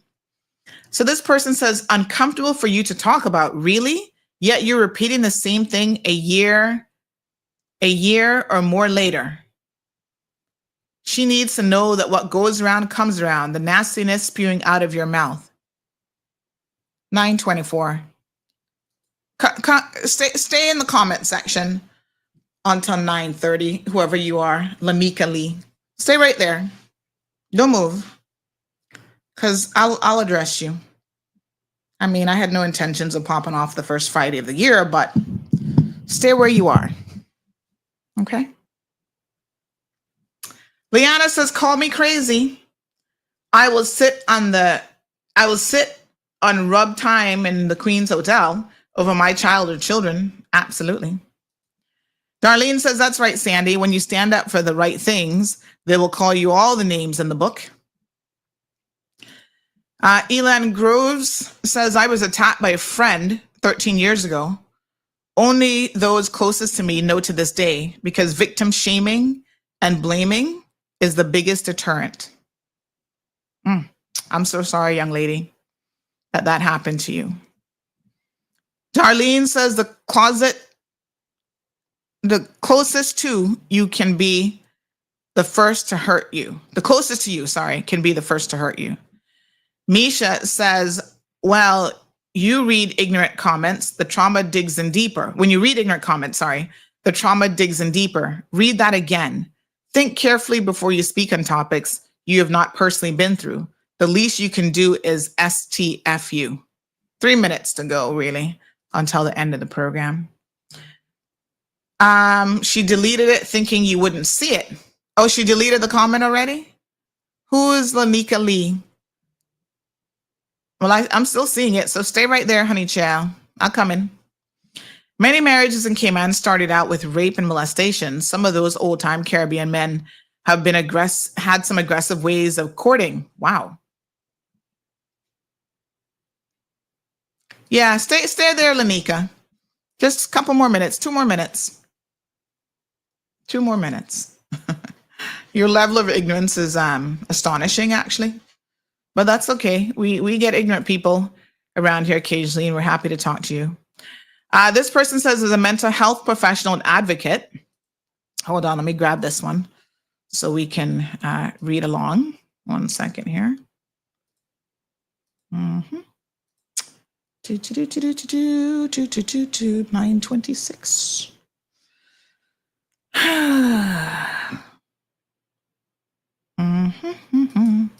Right. All right, here we go.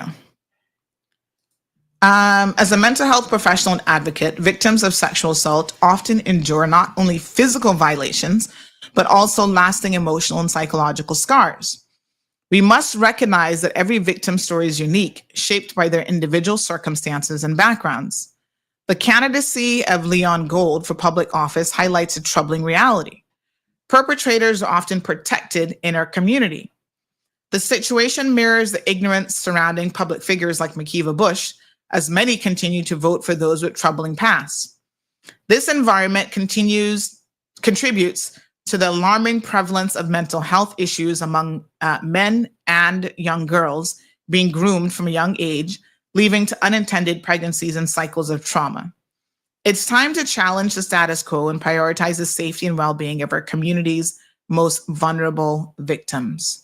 Thank you so much for that. Said so eloquently.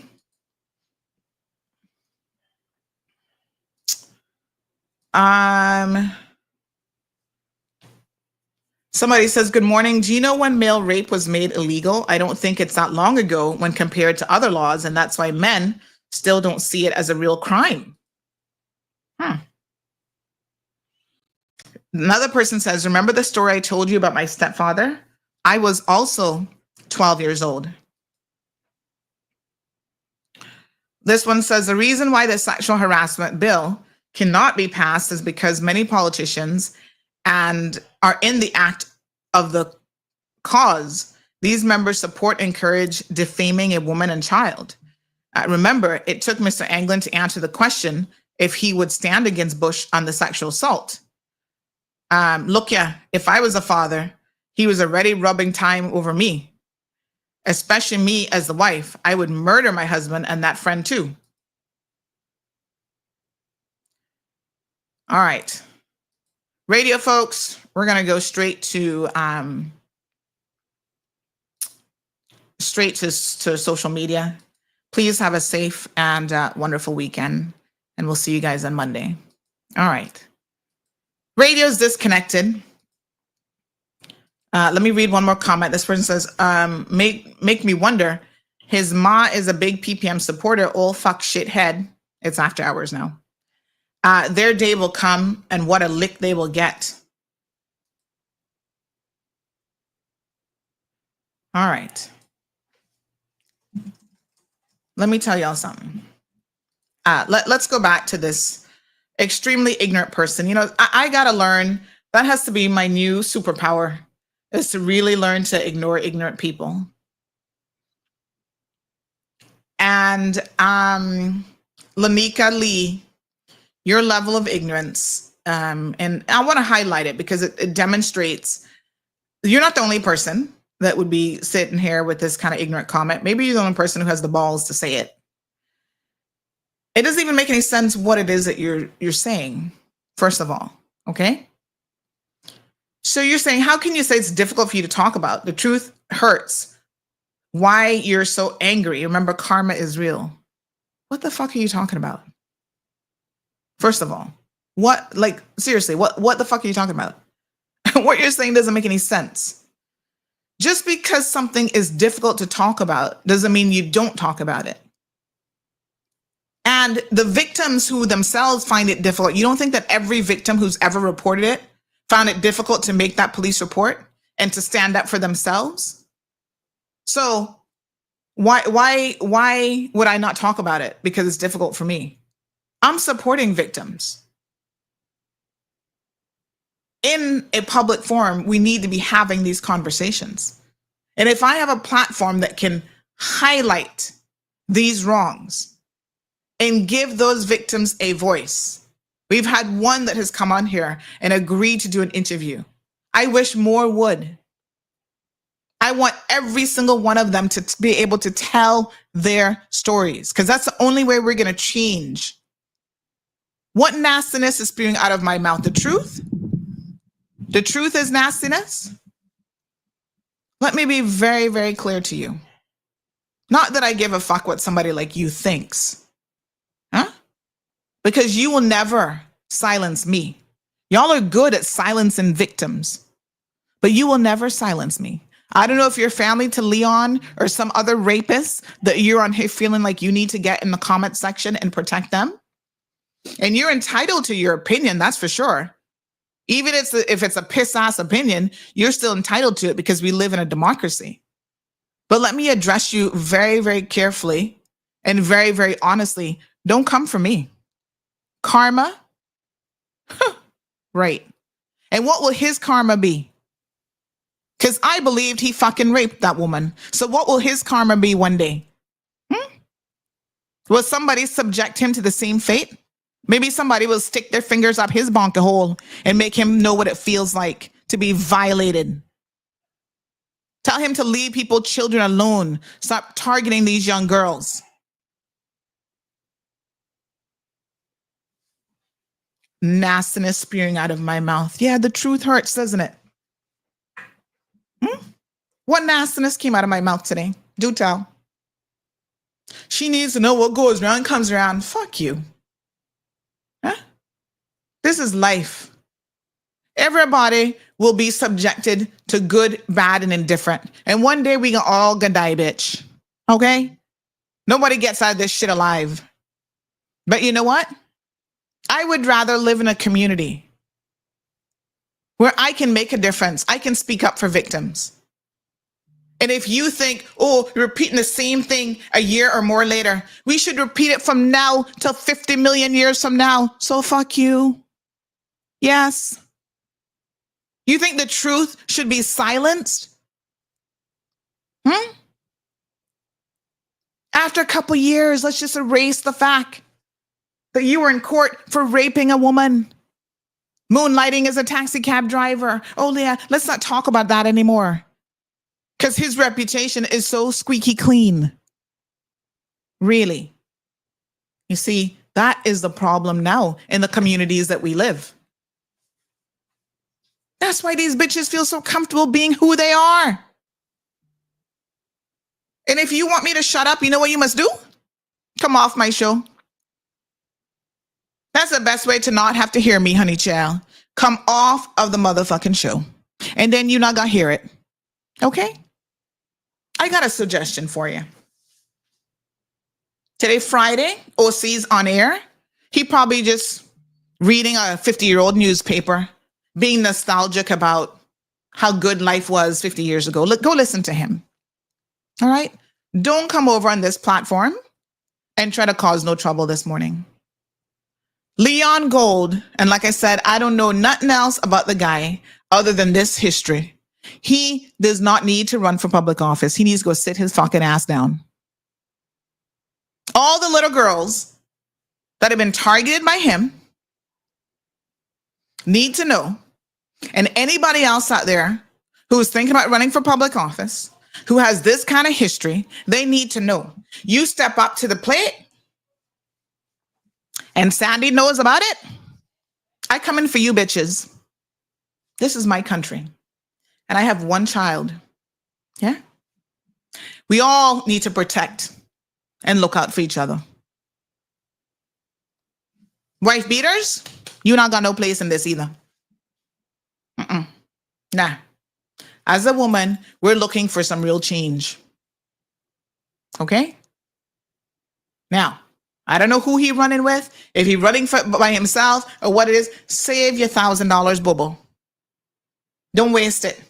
And not even your $1,000, it's your wife's $1,000, because you can sit down on your backside and be a kept man while she out here working and got her proverbial head in the sand around her own female children. She better be careful, because when they get older, she might want to really keep an eye on that situation. Good morning, caller. Sunday, Happy New Year, darling. Happy New Year. Happy New Year. This is where Cayman sounds like a third world country. This is where it is a third world country. Let me be the first to say it. As a Caymanian, this is when we are a third world country, when we try to talk about these disgusting social ills, and then we have idiots like this in the comment section. Well, she's totally an ignorant ass, that's for sure.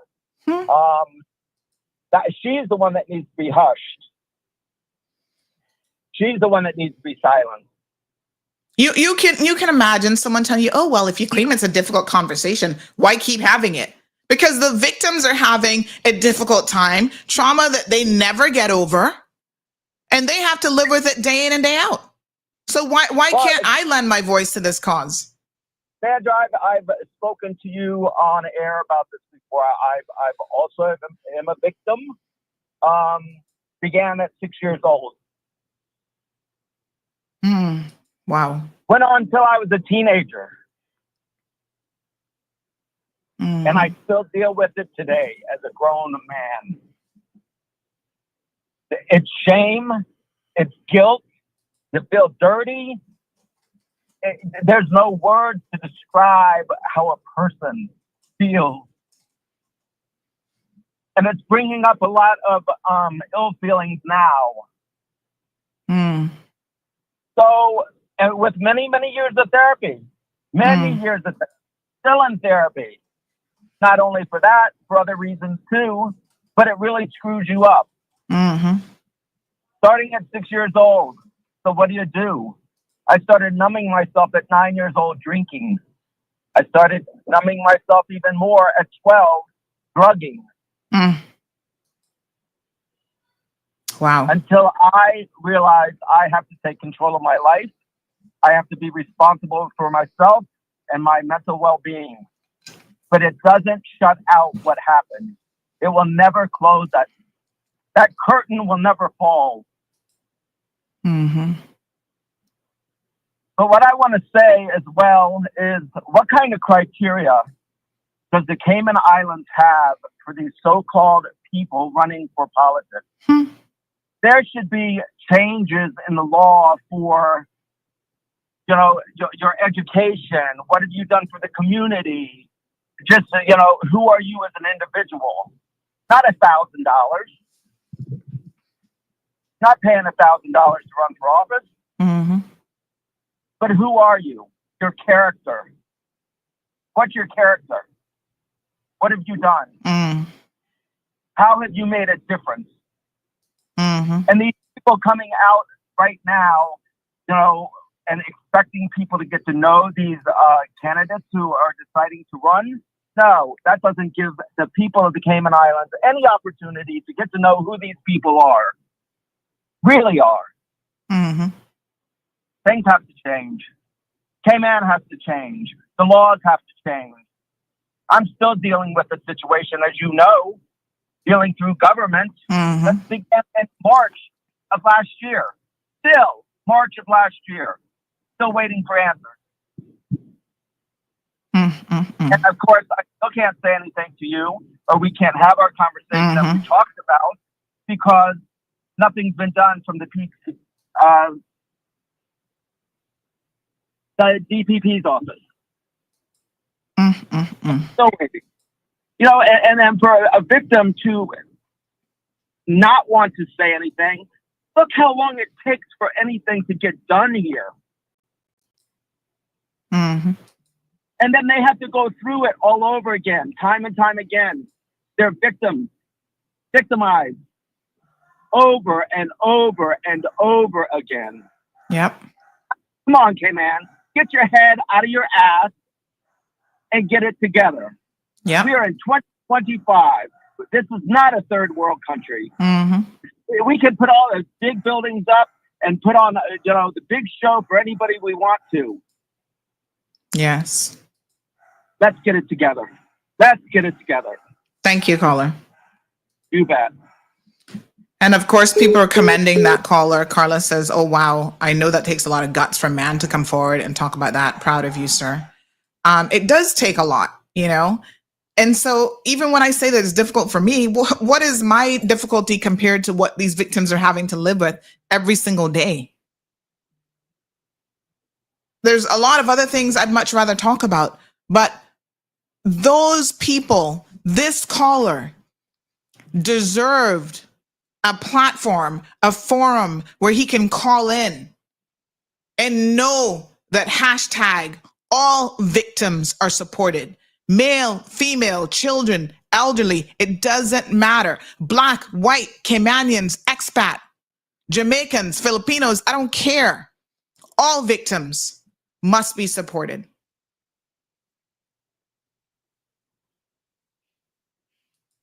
And so when you get in the comment section, don't make this about me. This is not about me, because like I said, if he had done that to my daughter or to me, I would only pray. Y'all talking about rocking a jumpsuit? I not rocking shit. Because what I gonna do to you is gonna be self-defense in a court of law. But I can cut your fucking penis off if I can help it. And let me be very clear, because sometimes when I say these comments, I'm getting very, very emotive about the situation. And I don't want victims to feel like, oh, because they didn't do that, they somehow didn't stand up for themselves. Everybody's different. And it's actually easy for me to say because I haven't been in that situation. You don't know how you're going to react until you're in the situation. And as much as I've also been in situations where something traumatic is happening and my response is like, oh my God. So the way you think you're going to respond isn't even necessarily the way that you end up responding. So there are those of you who like him, and you can get in the comment section and like him all you want. Yeah, that's your business. But what I'm telling you is you're not going to have any impact on me having this discussion and continuing to be the voice on this particular topic. Unfortunately, everybody should be talking about this. There should be a regular topic on every single talk show. Like I said, we need to normalize and give victims a platform. Normalize the conversation. We live in a community where teenage girls are taking their lives. They have committed suicide because a cousin molested them for years. And that trauma altered the course of their life. PTSD and all sorts of dissociative personality disorders. And too many families are sitting back, not talking about it because they don't want to bring shame on their family. The shame is not yours to carry. Put that on the foot of the perpetrator because that's where it should lie fully. Kamoni says it's really sad how some women act like this when it comes to this topic. Yeah, there's some women that are just you know, they're no different than some of the men. We expect that, all women are going to be sympathetic on this. Liana says, shots fired, kaboom. Let me tell you something. Sometimes the worst people who are defenders of these individuals and of this bullshit are the women. The fiance showed up every single day in court. Like I said, if riding for a dude like this, make you the best. Instagram official Bogle says, I know a handful of people that have confided in me about what happened to them, and no one never believed them because they automatically assume that they're wearing something to get attention. These are all too common stories. Another person says, my son is 6 years old and I've taught him to do not accept even verbal abuse from nobody, and he must not be afraid to tell me or anyone. We have failed our children. We failed this community when it comes to victims.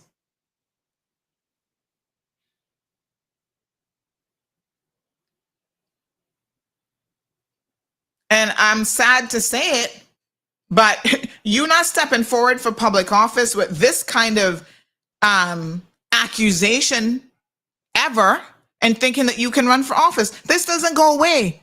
You think someone who's a rapist, who's a molester, just wakes up one day and has a change? Like, oh yeah, I'm not going to molest anybody after today. Their personality is flawed. I'm not saying that they can't get professional help to maybe keep their hands to themselves and keep their penises in their pants. But who does this? You have to remember the man never said he didn't do it, He said that he was the victim. It was her who took his fingers and inserted them in her vagina. That's what he wants you to believe, as she's wearing a fucking tampon. I'm like, who does that? You're a nasty fucker. Like, seriously. Next level nastiness.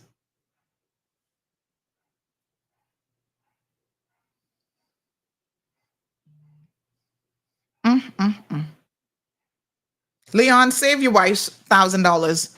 Not that she probably cares, because she job at Walker. She not going to worry, but one of these days she going to wake up.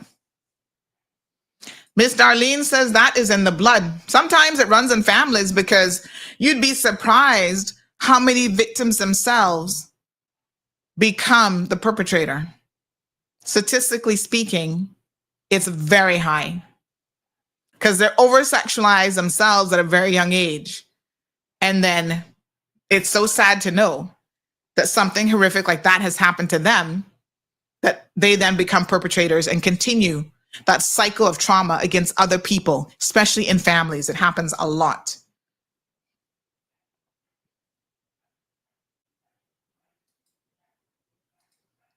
Strong Mind and Body says, what's his name again? Let me show you his name and picture to make sure y'all are well versed.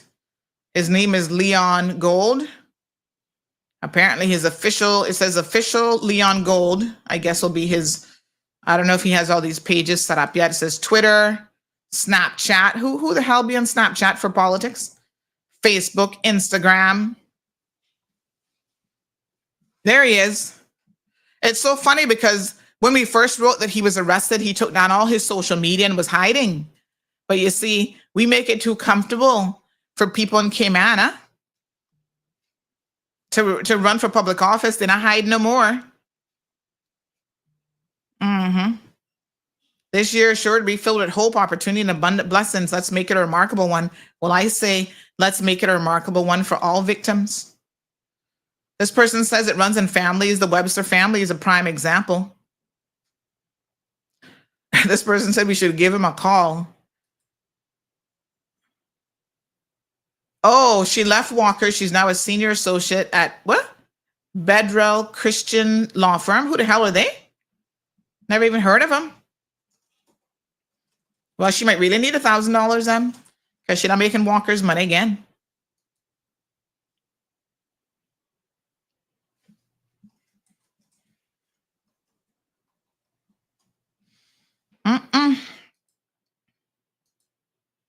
This person said Snapchat is known for sexual grooming of young children. I don't know what candidate would want that.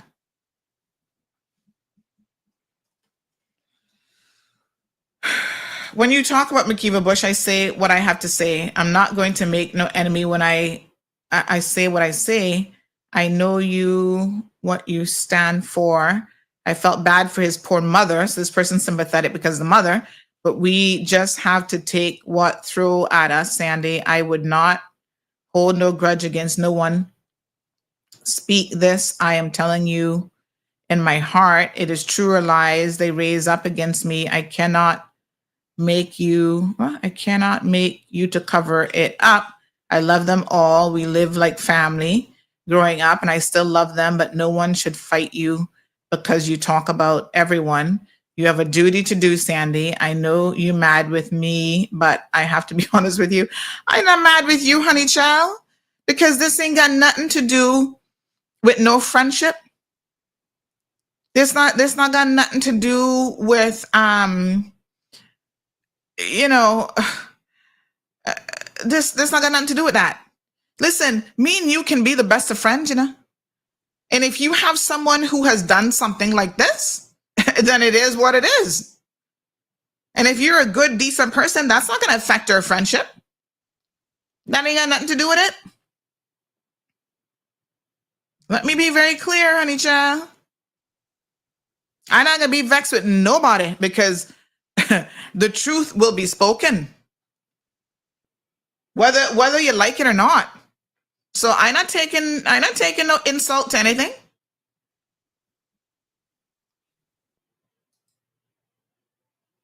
Oh, Bedell used to be Solomon Harris. Oh, never even heard of him, child.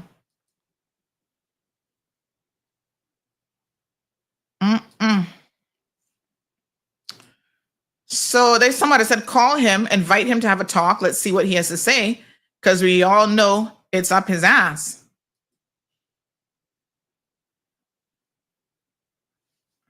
This person says, I know Leon, that douche. Shall we call him?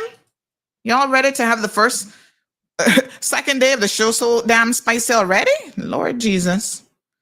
All right, let's give him a call. Let me see here now. Okay.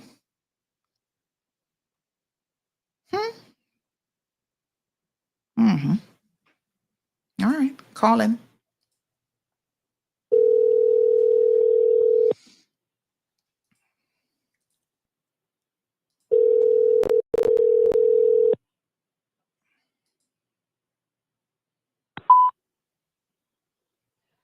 Hello? What was that beep? Oh, that was him sending it to voicemail, I think. Okay. He doesn't want to talk. Renita says Cayman has gone to the dogs. The standards has gone. Yes, ma'am. Guess that's the reason the man or husband is running for parliament, for that big sweet salary. Yes, ma'am. Maybe because he was spraying what? Pest control. Oh, pest control's here? So I didn't need it. Okay. Yeah. All right. Okay. Apparently somebody made some comment in the comment section about my daughter. Y'all keep it up. It's easy for you to hide behind social media and try to bring a child into it. Y'all are the worst of the worst.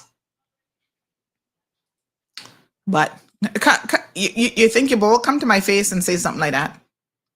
Otherwise, stay right where you are and hide behind social media. But you see, anyone who could sit down and say that they wish, it could come back to your daughter.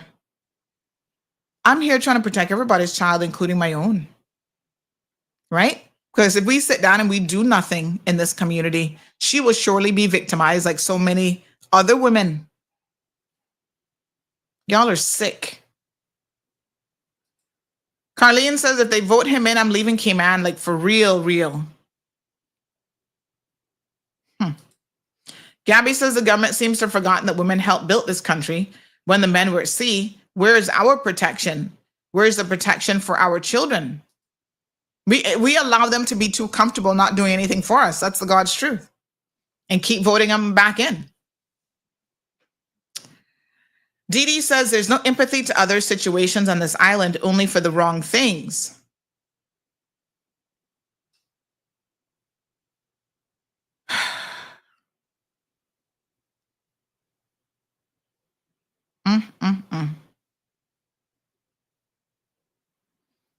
What a mess. Unbelievable. Gabby says he hung up. Oh, sorry. Liana says he hung up. He not ready. Then get out of the election. Yeah, I mean, if you can't answer something, let's try one more time. Maybe he didn't know who was calling him and he just accidentally hung up. Gabby says he probably listening. He have to put his speech together, says Miss Darlene.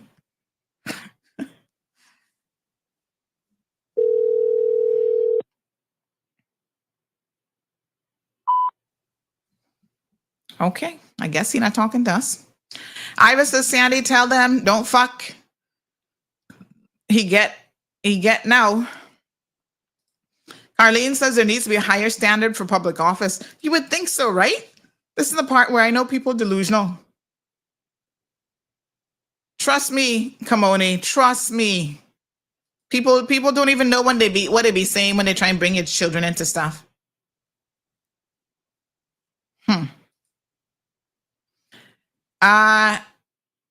Not says this is the guy that piles his wares on public beach, right? Illegally until they applied for a license to sell alcohol. Oh, he's a beach vendor as well? Paradise Thinker says some of your statements are hearsay assumptions, though. I'm not defending him, but some women want to have sex on their period, but more than likely with a partner, not a stranger. Well, it's not hearsay. What I have done, Paradise Thinkers, you might have come to the conversation late. I went through and explained to everyone what came out in the evidence presented in court and what he said or didn't say in his police interview. So that's the difference. You can choose to believe him and his version of the story. And that was not the only thing that was irregular. It wasn't just about having sex on your period. It was about how the whole thing went down. I don't believe him. Right? And there's evidence of him fighting with this same wife, then girlfriend, while he's claiming that this woman is trying to come on to him and that she was the one who raped him. He said he was the victim, not her. So you can believe it any way you want. I don't believe it is what I'm telling you. And I'm not talking about no hearsay. I'm telling you what came out in court. Now, both sides of the story came out in court. So you decide what you want to believe. Go back and read the articles.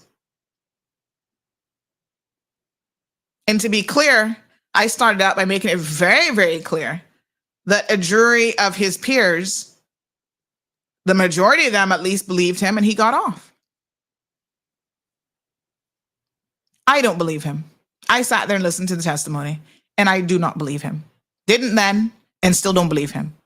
Now, the other things that I've said about other people, parents coming forward about what he was trying to do to their 15-year-olds, yes, that part is hearsay. But isn't it interesting that the same kind of hearsay is coming up about this guy as soon as the story is published about him? Other alleged victims coming forward telling their mothers, they didn't come to me, they went to their own mommy and said, oh my God, mommy, in 2015, this happened to me with him and his cousin hiding under the bed. Yeah? So you can choose to believe it or not believe it. That's a matter for you. What I'm saying is we don't need people like this in public office. Even operating his mother's taxi illegally. Someone who is broken, we know that happened. We know he never had a license. Right? You don't have regards for some of the most basic laws in this country? And you want to run for public office? No, Bobo, not today. Exactly. I'm sorry, but I don't know. I'm not speaking for every woman out there, right? But not even prostitutes want to be having sex on their period with strangers. No, sir. I don't believe that at all. Hell no. But yet he's the victim. He's the one he said, and there's a quote in the article, go back and read the article. He said he was the one who was raped. What an insult to all victims, huh? He talking about he was raped. You're lucky. Miss Darlene says, Sandy, play that song, Rasclot, Bumbaclot. Ay. It's just unbelievable. Listen, y'all can come forward as candidates. Come forward. But know that you're opening yourself up to your history, not that long in the past, by the way, being spoken about. You mean to tell me we can't find nobody to run for public office who's not been accused of rape? Somebody said a brother a rapist too. These people have a reputation. Like, seriously? My God. No, sir.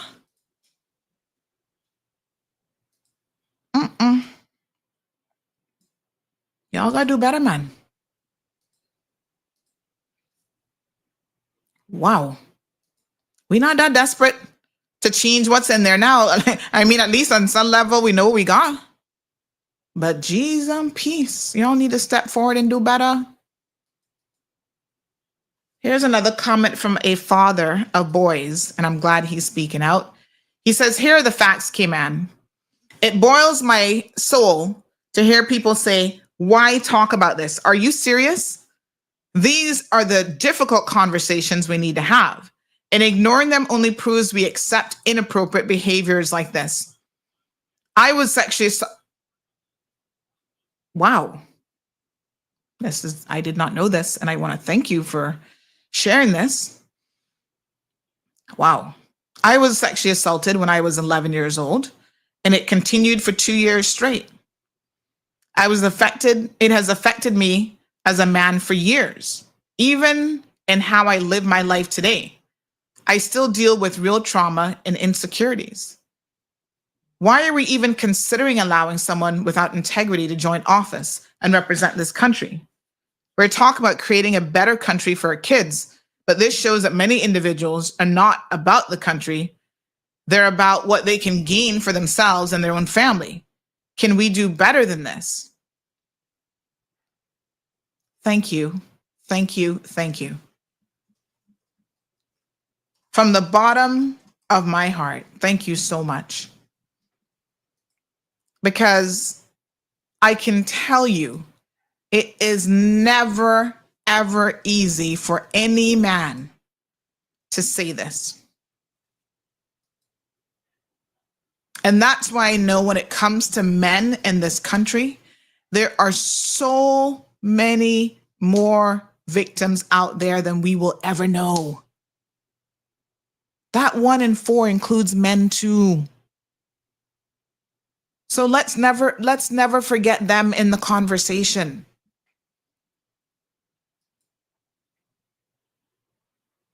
Wow.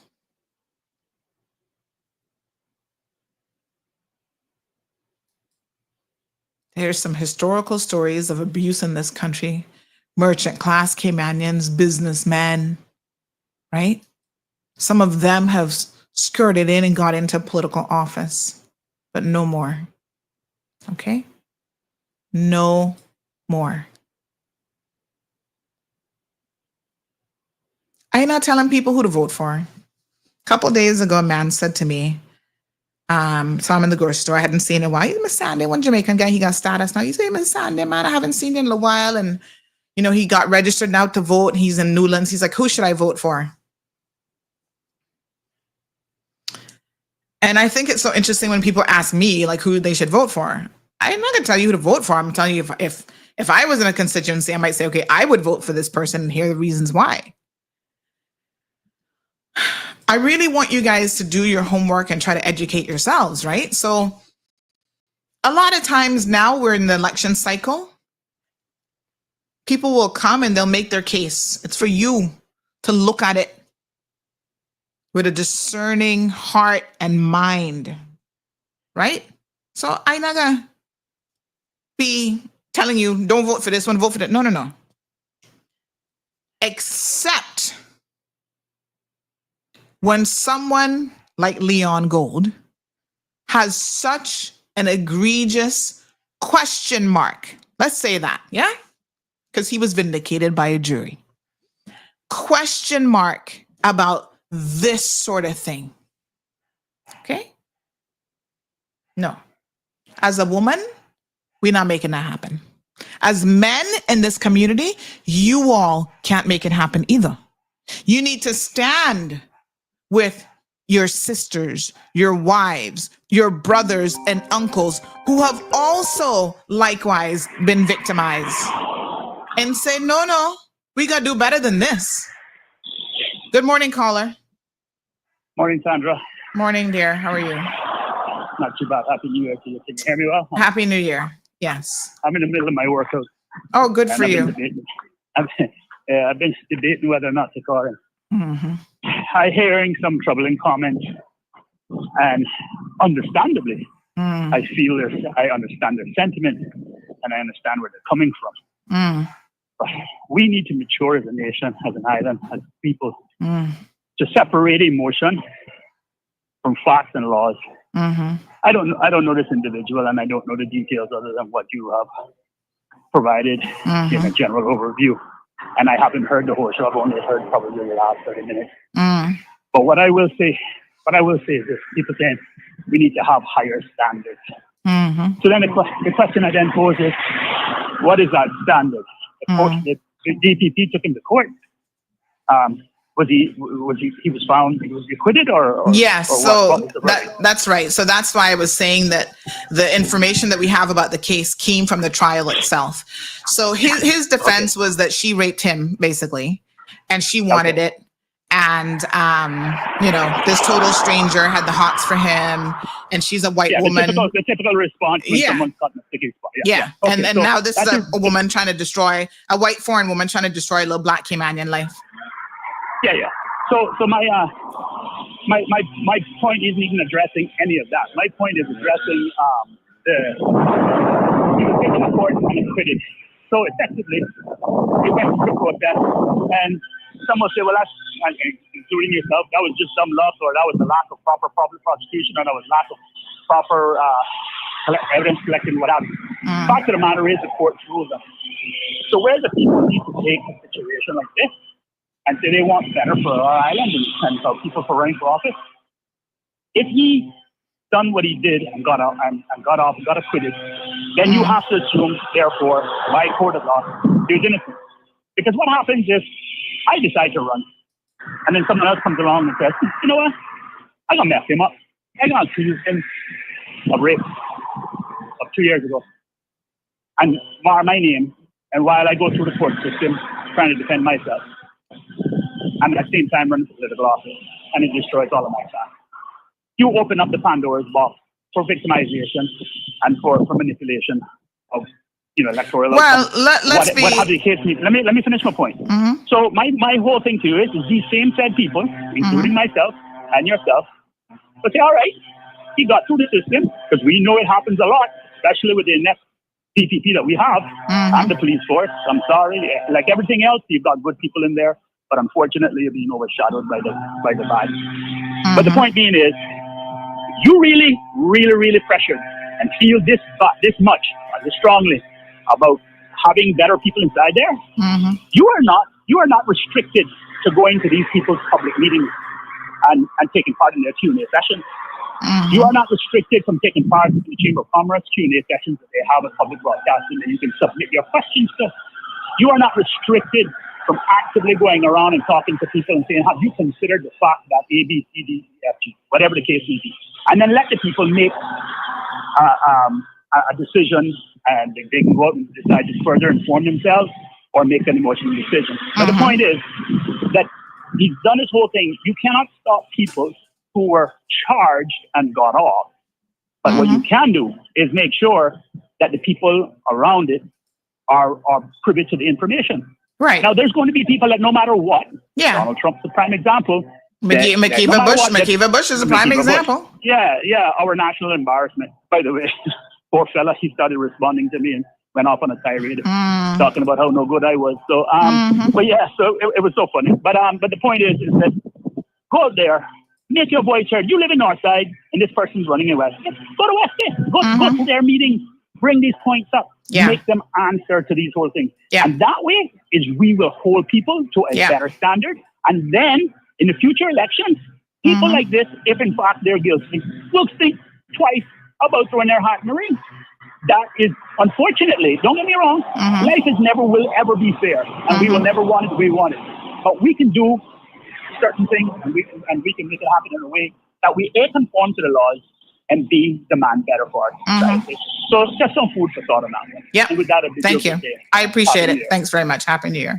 So yeah, I mean, point taken. And I agree that, and I think all candidates should recognize this now, that when you run for public office, this is part of the process, that you do open yourself up to this degree of scrutiny. So people will look at your history, and that will include listen, nobody has been to court more than me, that will include people saying, well, she went to court for this, that. I mean, 99% of my cases, soon 100% of all of my criminal cases have been thrown out.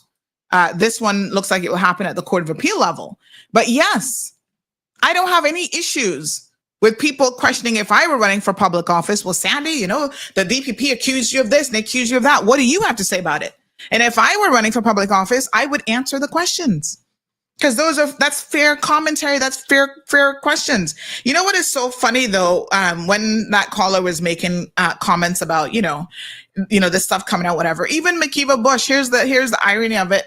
Makiva Bush himself has gotten up on the stand and tried to lambast other people in the past who ran against him, saying, oh, well, that person has had accusations of rape when they first came to Cayman as a young man, and I helped cover it up and this and that. He has said that about his own opponents in the political arena.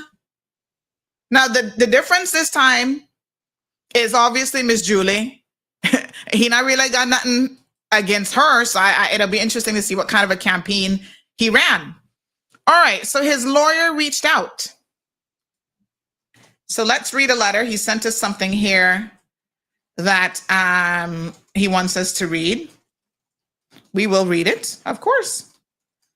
I'm not surprised his lawyer reached out. So we'll read the letter now. This is the first time I'm reading it. He messaged me on WhatsApp, says, we've sent you something. Can you read it? That's a little bit, I don't think you guys can see that. That's the letter. But let me, I'm going to pull up a screenshot of it, right? So that's the full letter. Samson Law and Associates, his lawyer at the time is Mr. Hughes, Jonathan Hughes. And so now he's reached out to us. So let's have a read actually of the letter. Give me 1 second. I'm going to pull it up. A little bit bigger screen so we can all see it. 1 second here. All right. I think this one might be better. You can see this one better. Okay. Let's see. Yeah. All right. So this one says, we are aware of a headline which appeared this morning on Cayman Mall Road reading, accused rapist running for public office, ? The report featured a photograph of our client, Mr. Leon Gold. 5 years ago, our client was the subject of allegations of a sexual nature, which he strenuously denied. These allegations did not include rape. Mr. Gould put his faith in the Cayman Islands justice system and was tried. A jury of his peers who had the opportunity to listen to all of the evidence found him not guilty of each and every allegation. Okay, so it wasn't rape because it did not include, let me just clarify this, and you're right, it did not include penetration with his penis, it was digital penetration. So I believe the two charges against him was digital penetration, hold on a second here, and what was the other one? Sexual assault, I believe. Let's see if we can. Okay. So found not guilty of assault by penetration because he used his fingers and not his penis. Was that the only charge? Could be. All right. The letter goes on to read, whilst it is of supreme importance that victims of sexual violence are listened to, it is equally important that due process is allowed to run its course and the outcomes of our judicial system respected. Well, I mean, depends on what you mean by respected. Doesn't mean that we can't talk about it. And I can't say that I don't agree with it, but there you go. Like all citizens, our client remains entitled to the presumption of innocence, and we will ask that this is observed by the press in its coverage of such matters. Our client has fought hard to clear his name in attempts to try him over again in the media, inconsistent with the principles of res judicata. Mm-hmm. Well, he can't control the court of public opinion. But okay, I think that, and I stand to be corrected, but anyone who listened to the entire show will see that I was very, very forthcoming in terms of what was said in the court, what the facts were, what he said, what she said. The jury, I said from the onset, did, found him not guilty. So it was 2 charges. Here we go. I was trying to remember. Give me 1 second here. So he faced 2 charges according to this CMR story. And it was 490 of 2021, indecent assault and assault by penetration.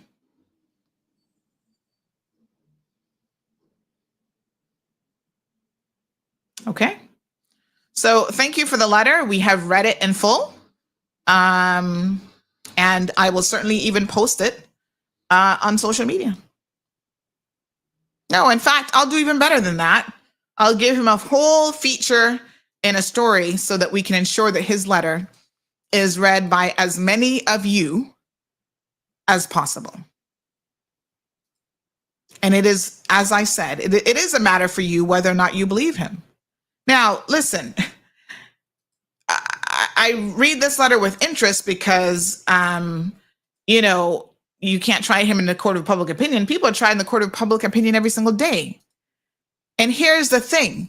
When you run for public office, and this is what y'all need to understand very, very clearly now, is when you run for public office, you are in the court of public opinion.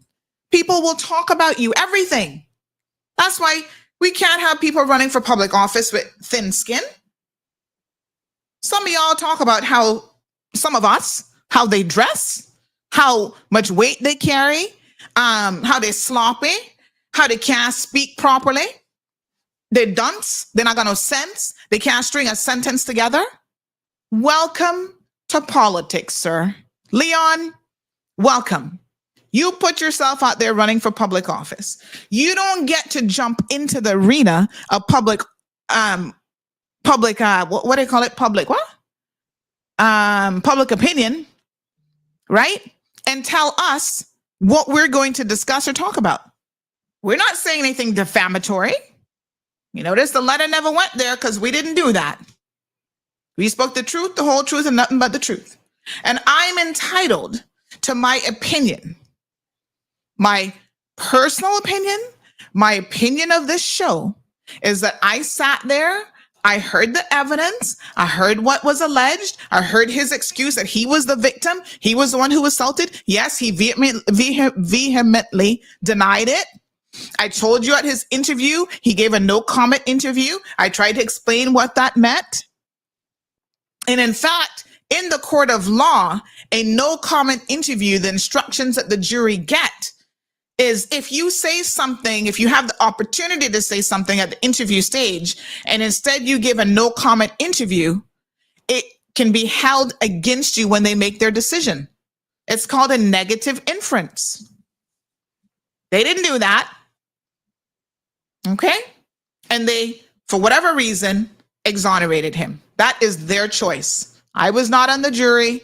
I can't tell you, because unlike the American system, you can't go back and ask him, what was it about this case that you felt, he should be exonerated?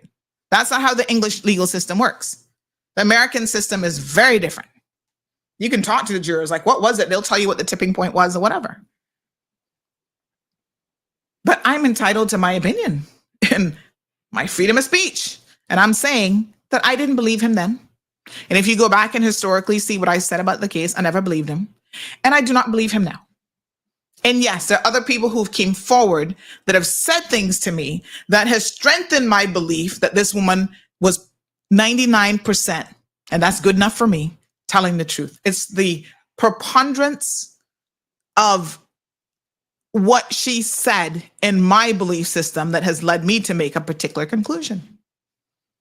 Now, if you want to run for public office, you cannot come to the people with a checkered past of anything and not expect that the people are going to question you about it. I'll give you an example, because I believe in fairness across the board with everybody. One thing nobody can accuse me of is she's preferential to this person and not this person and blah, blah, blah, blah, blah. Okay? No, Bobo. I believe everybody should be treated the same, especially when it comes to this platform. Ralston Anglin came on the show. Right? Y'all put the questions to him. Hold on now. You done some shit in your past. DUI, this, that. That's right. Ask him. And he explained, he gave you an explanation. It's a matter for you, the voters, to accept his explanation or not. You think that he could come on this show, even though he's paying to come on this show at this particular time, and think that the people can't ask him certain questions? You can't advertise a CMR during an election if that's what you believe will happen. And I'm reading through the comments, and I will ask you, and you guys called in, you put the pressure on him. Be clear about your position with McKeeva Bush. Don't mince your words. We want to know. Where do you stand as a father of how many girls? 3 girls. You see what happening in Cayman, right? Doing this show now for 4 years, I'll be honest with you. Caymanians are not used to this style of thing. This is the truth now, Let's have a truthful moment now. Bring it home. Caymanians not used to the cold, hard truth.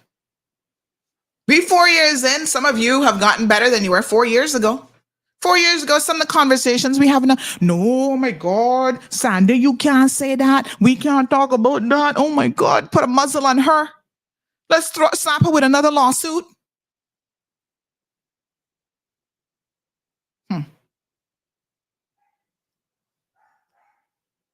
The cold, hard truth is a kind of different show, And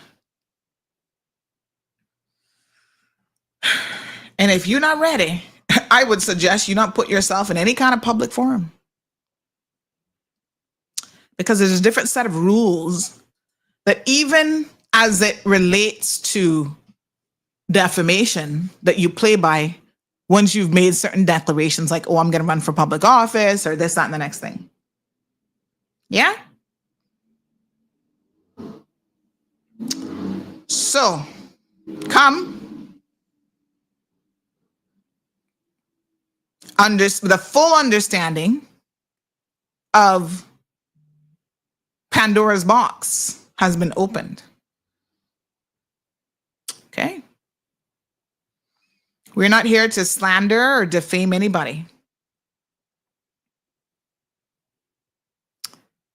And I think some of you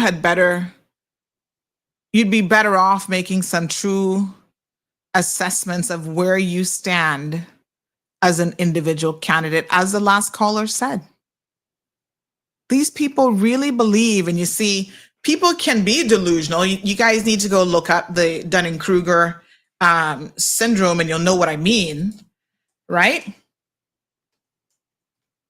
The Dunning-Kruger effect is where it's a cognitive bias in which people with limited competence overestimate their own ability. We have a lot of that going on around here. Trust and believe me when I tell you. That's why people, let me send the link, go read up on this because it's very, very interesting, the research that has been done. But this is what happens. People think that they're more qualified for this job than they are. And I agree with the last caller. Part of the reason. Call from Gianna. What? She's calling me an Alexa. Hello? Gianna. Hello, Gigi. Alexa, stop. You know, you can call from one Alexa device to the next, right? It's almost like an intercom system. She's calling me. But the reason why people feel that way is because we, the voters, have essentially told them the bar is set that low. It doesn't matter what you do. We don't have no standards.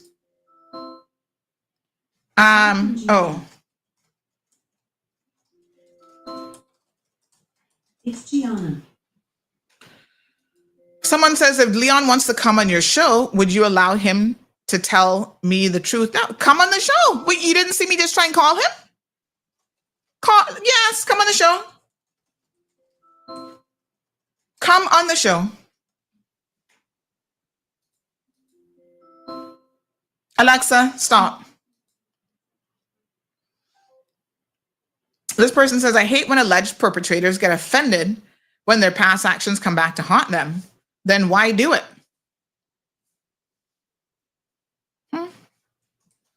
Listen, come on the show, Bobo. I won't even charge you. I'll give you a free show all for your lonesome.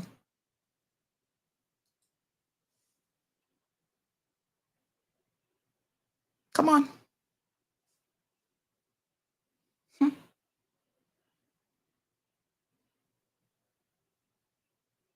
Yep. Open invitation. I'll tell his lawyer too.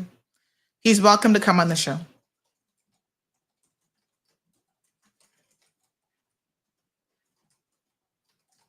Okay. Lord have mercy, this girl. Not gonna stop calling me. Answer the call. Hello, Alexa? It's Gianna. Yes. Hi, Alexa? Yes. Answer the call. Hi, Miss Gigi. Hello? Hi, honey. What are you doing? Yes? You called me. Who are you trying to call?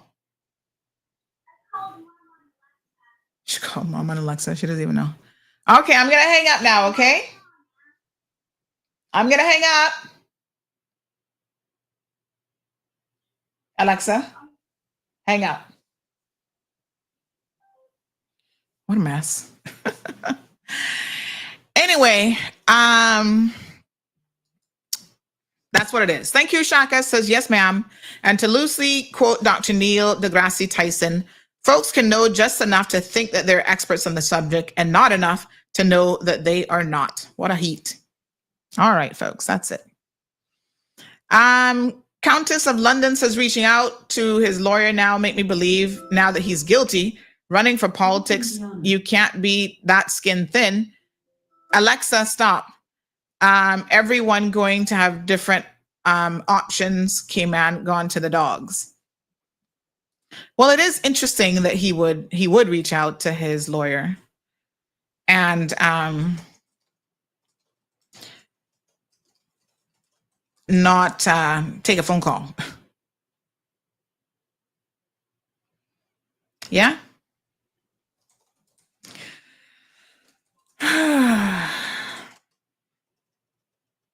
Anyway, it is what it is. All y'all candidates, y'all gonna be lawyering up. Somebody told me, oh, there's a group coming out and they claim that they gonna have a lawyer ready to go after you and did it. I'm like, Why would you even have to do that? Why would you ever have to tell anybody that or do that? If you're coming genuine and honest, what are you worried about? Kind of strange if you ask me. Now, let me be very clear. Let me be crystal clear about this. I believe in responding to people, and sometimes the response has to be a legal one. Or it's just picking up the phone. Y'all saw what I did last year. Somebody telling lies about me. What's his name there? The next one trying to have a show. What the hell his name is again? Mario. I call Mario. I said, let's have a talk about this because you're out there spewing nonsense on your platform and this don't go so. Don't be trying to accuse me of being in bed with politicians. Oh, they bought me a house. They did this. I wish to hell somebody would go buy me a house. Sign me up. I need to know which politician, that fool. But you see, it's not so much the lie that insults you. It's the lie in light of how you have worked so hard, right?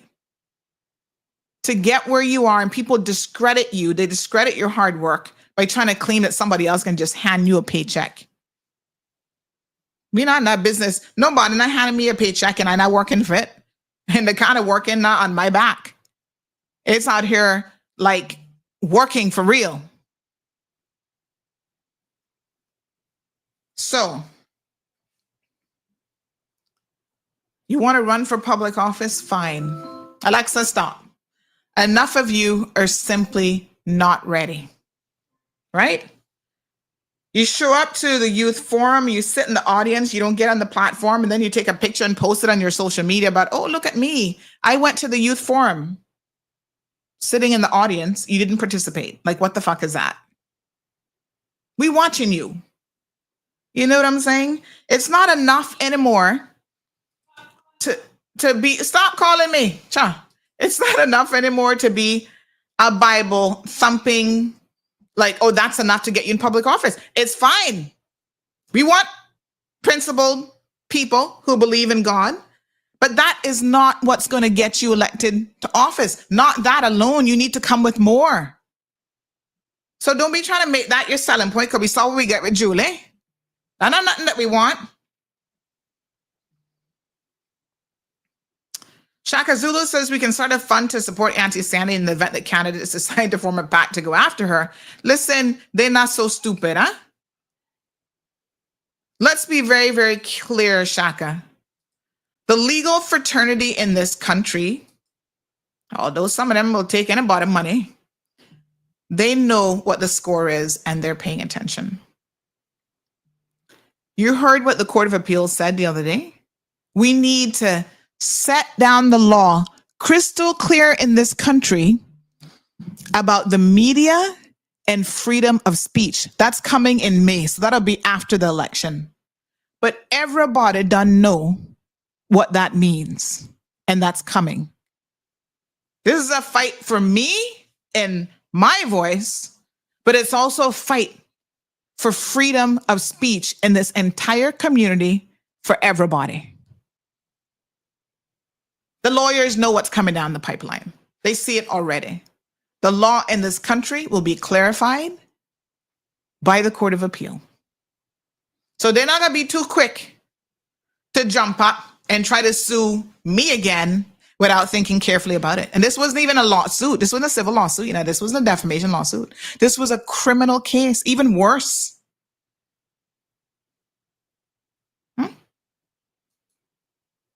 The last person that sued me owes me, I end up winning in the end. Big shout out to Broadhurst. You're looking for good lawyers? Go over to Broadhurst. That's part of the Recover's part of their team. I thank them for taking the case when other people didn't want it. Because guess what? They won. And he owes me $50,000 in legal fees that I had to pay. You know how hard it is to work for $50,000? I want my money back. Right?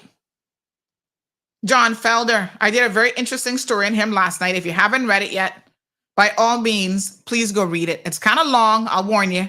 It's long, but it's worth the read. Some people spend a whole lifetime getting away with wrongdoing. Y'all want to talk about karma? Some people don't see karma. If you believe in an afterlife, well, you're like, well, okay, then I get it then. Maybe, maybe not. I don't know.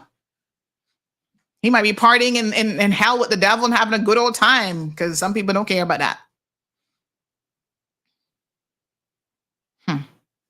I would like my $50,000 this year. That would be good. So it is what it is, folks. I thank you. Monday, we'll do the discussion on the beach situation, because I do want to address that. That's very, very important to have us discuss as well. Mr. Balika, Happy New Year to you. He says, yes, Sandra, your case before the Court of Appeal is about the freedom of speech for everyone in Cayman and beyond. I appreciate that, sir. It's January. Today's the 3rd, right? Let me look at yeah. More and more candidates will be coming forward, folks. We're going to have a record number, I'm sure, running again this year, because clearly, like I said, the bar has been dropped. Jesus, peace. The bar is so low. And they're going to just be throwing up, oh, yeah, here's $1,000. They're running for public office. They need to increase that. I mean, government need to make some money. But anyway, it is what it is. Not everyone that is going to be running is genuine and honest and, you know, has a character that you will want to put in public office. That is for sure. I got your brownies ready, honey child. I got home late last night, though, so I'm bringing them today. Okay, because I lost 20 pounds since yesterday. Then I stayed up till 2:30 this morning. Oh, my God. I got a half a gallon. I got a half a gallon of milk. Aye. And I'm waiting for them. Don't worry, Miss Sandra. I'm right here watching you. Mm-hmm. You look good in black and white. Don't make your husband hear that. Black and get some leaks in my skin. This is green. You know, green is the color. Oh, well, there's something wrong with my eye, and I got new glasses. They might be giving me the wrong prescription. No, but it looks a little bit dark, but it is black, white, and then green intertwined. So you got 2 or 3 colors. That's all right, honey child. You gotta remember, give Dean a shout out. He laying down, he hammock and Rotan watching. Oh, Mr. Dean. Oh, yes. Let's do a couple of shout outs before we end the show. Thank you, Mr. George. Don't worry. I got your brownies sitting in the fridge for you. Okay. All right. So let me do a quick shout out to Mr. Dean. He's in Rotan. So thank you for listening to the program. And I want to give a shout out to Little One. He said, Miss Sandy, can you give me a shout out tomorrow? Nico, have a good weekend. And be good. Make sure now you're on your little break until next week. This is the last free weekend for the kids before they go back to school. So yes, little young Nico, he enjoys sometimes listening to the show. And I guess he knows a little bit about CMR. So there we go. Yeah, so the fight continues. Damien, I'm talking about the vendors and that hot mess, not beach erosion. That's a whole other topic, but yeah, talking about the vendors. All right. So everyone, please have yourselves a safe and enjoyable weekend. Again, we go into weekends. We're begging you guys to please be cautious with the drinking and the driving. Don't drink and drive. Don't be cautious. Don't drink and drive. And, somebody else saying, where's my brownies? Oh, Lord Jesus. Kapow!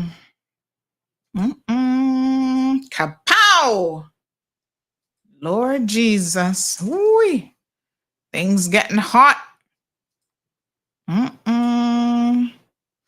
Someone says the bar has been set so low, Sandy. The bar is set on the ground for some of the politicians, honey child. I know.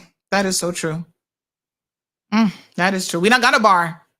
There's no standards. Let's be honest. Lord Jesus. Anyway, thank you guys so much for listening to the program. Please have a safe weekend. If we could go through a weekend with no serious accidents, no fatalities, oh God, that would really, really make my day.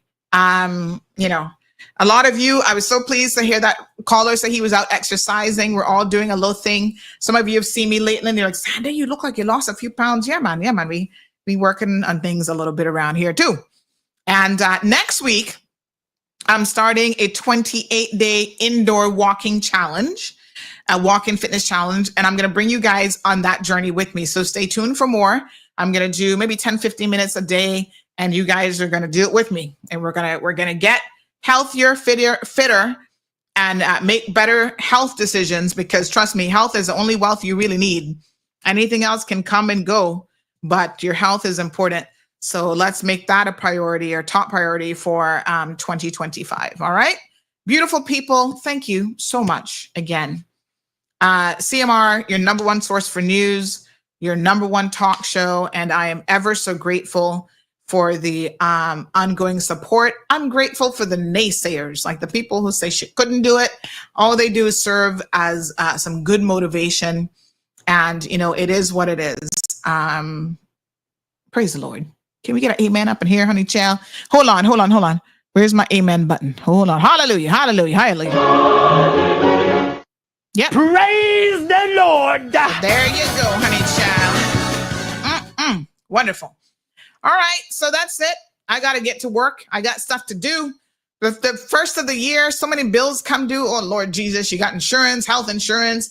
You got property insurance. You got, what else? Property insurance, life insurance, all kind of insurances that you got to pay up first of the year. You got company registration fees. You got, oh my God, everything is due at the beginning of the year. Mailbox fees. It's just like, everything due beginning of the year. So start paying your bills, and it comes after Christmas. That's why y'all got to go easy. All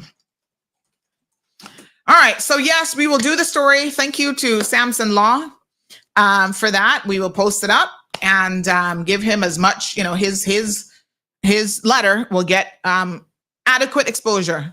Not a problem there. Okay, honey child. All right, Leon, you have a good weekend too.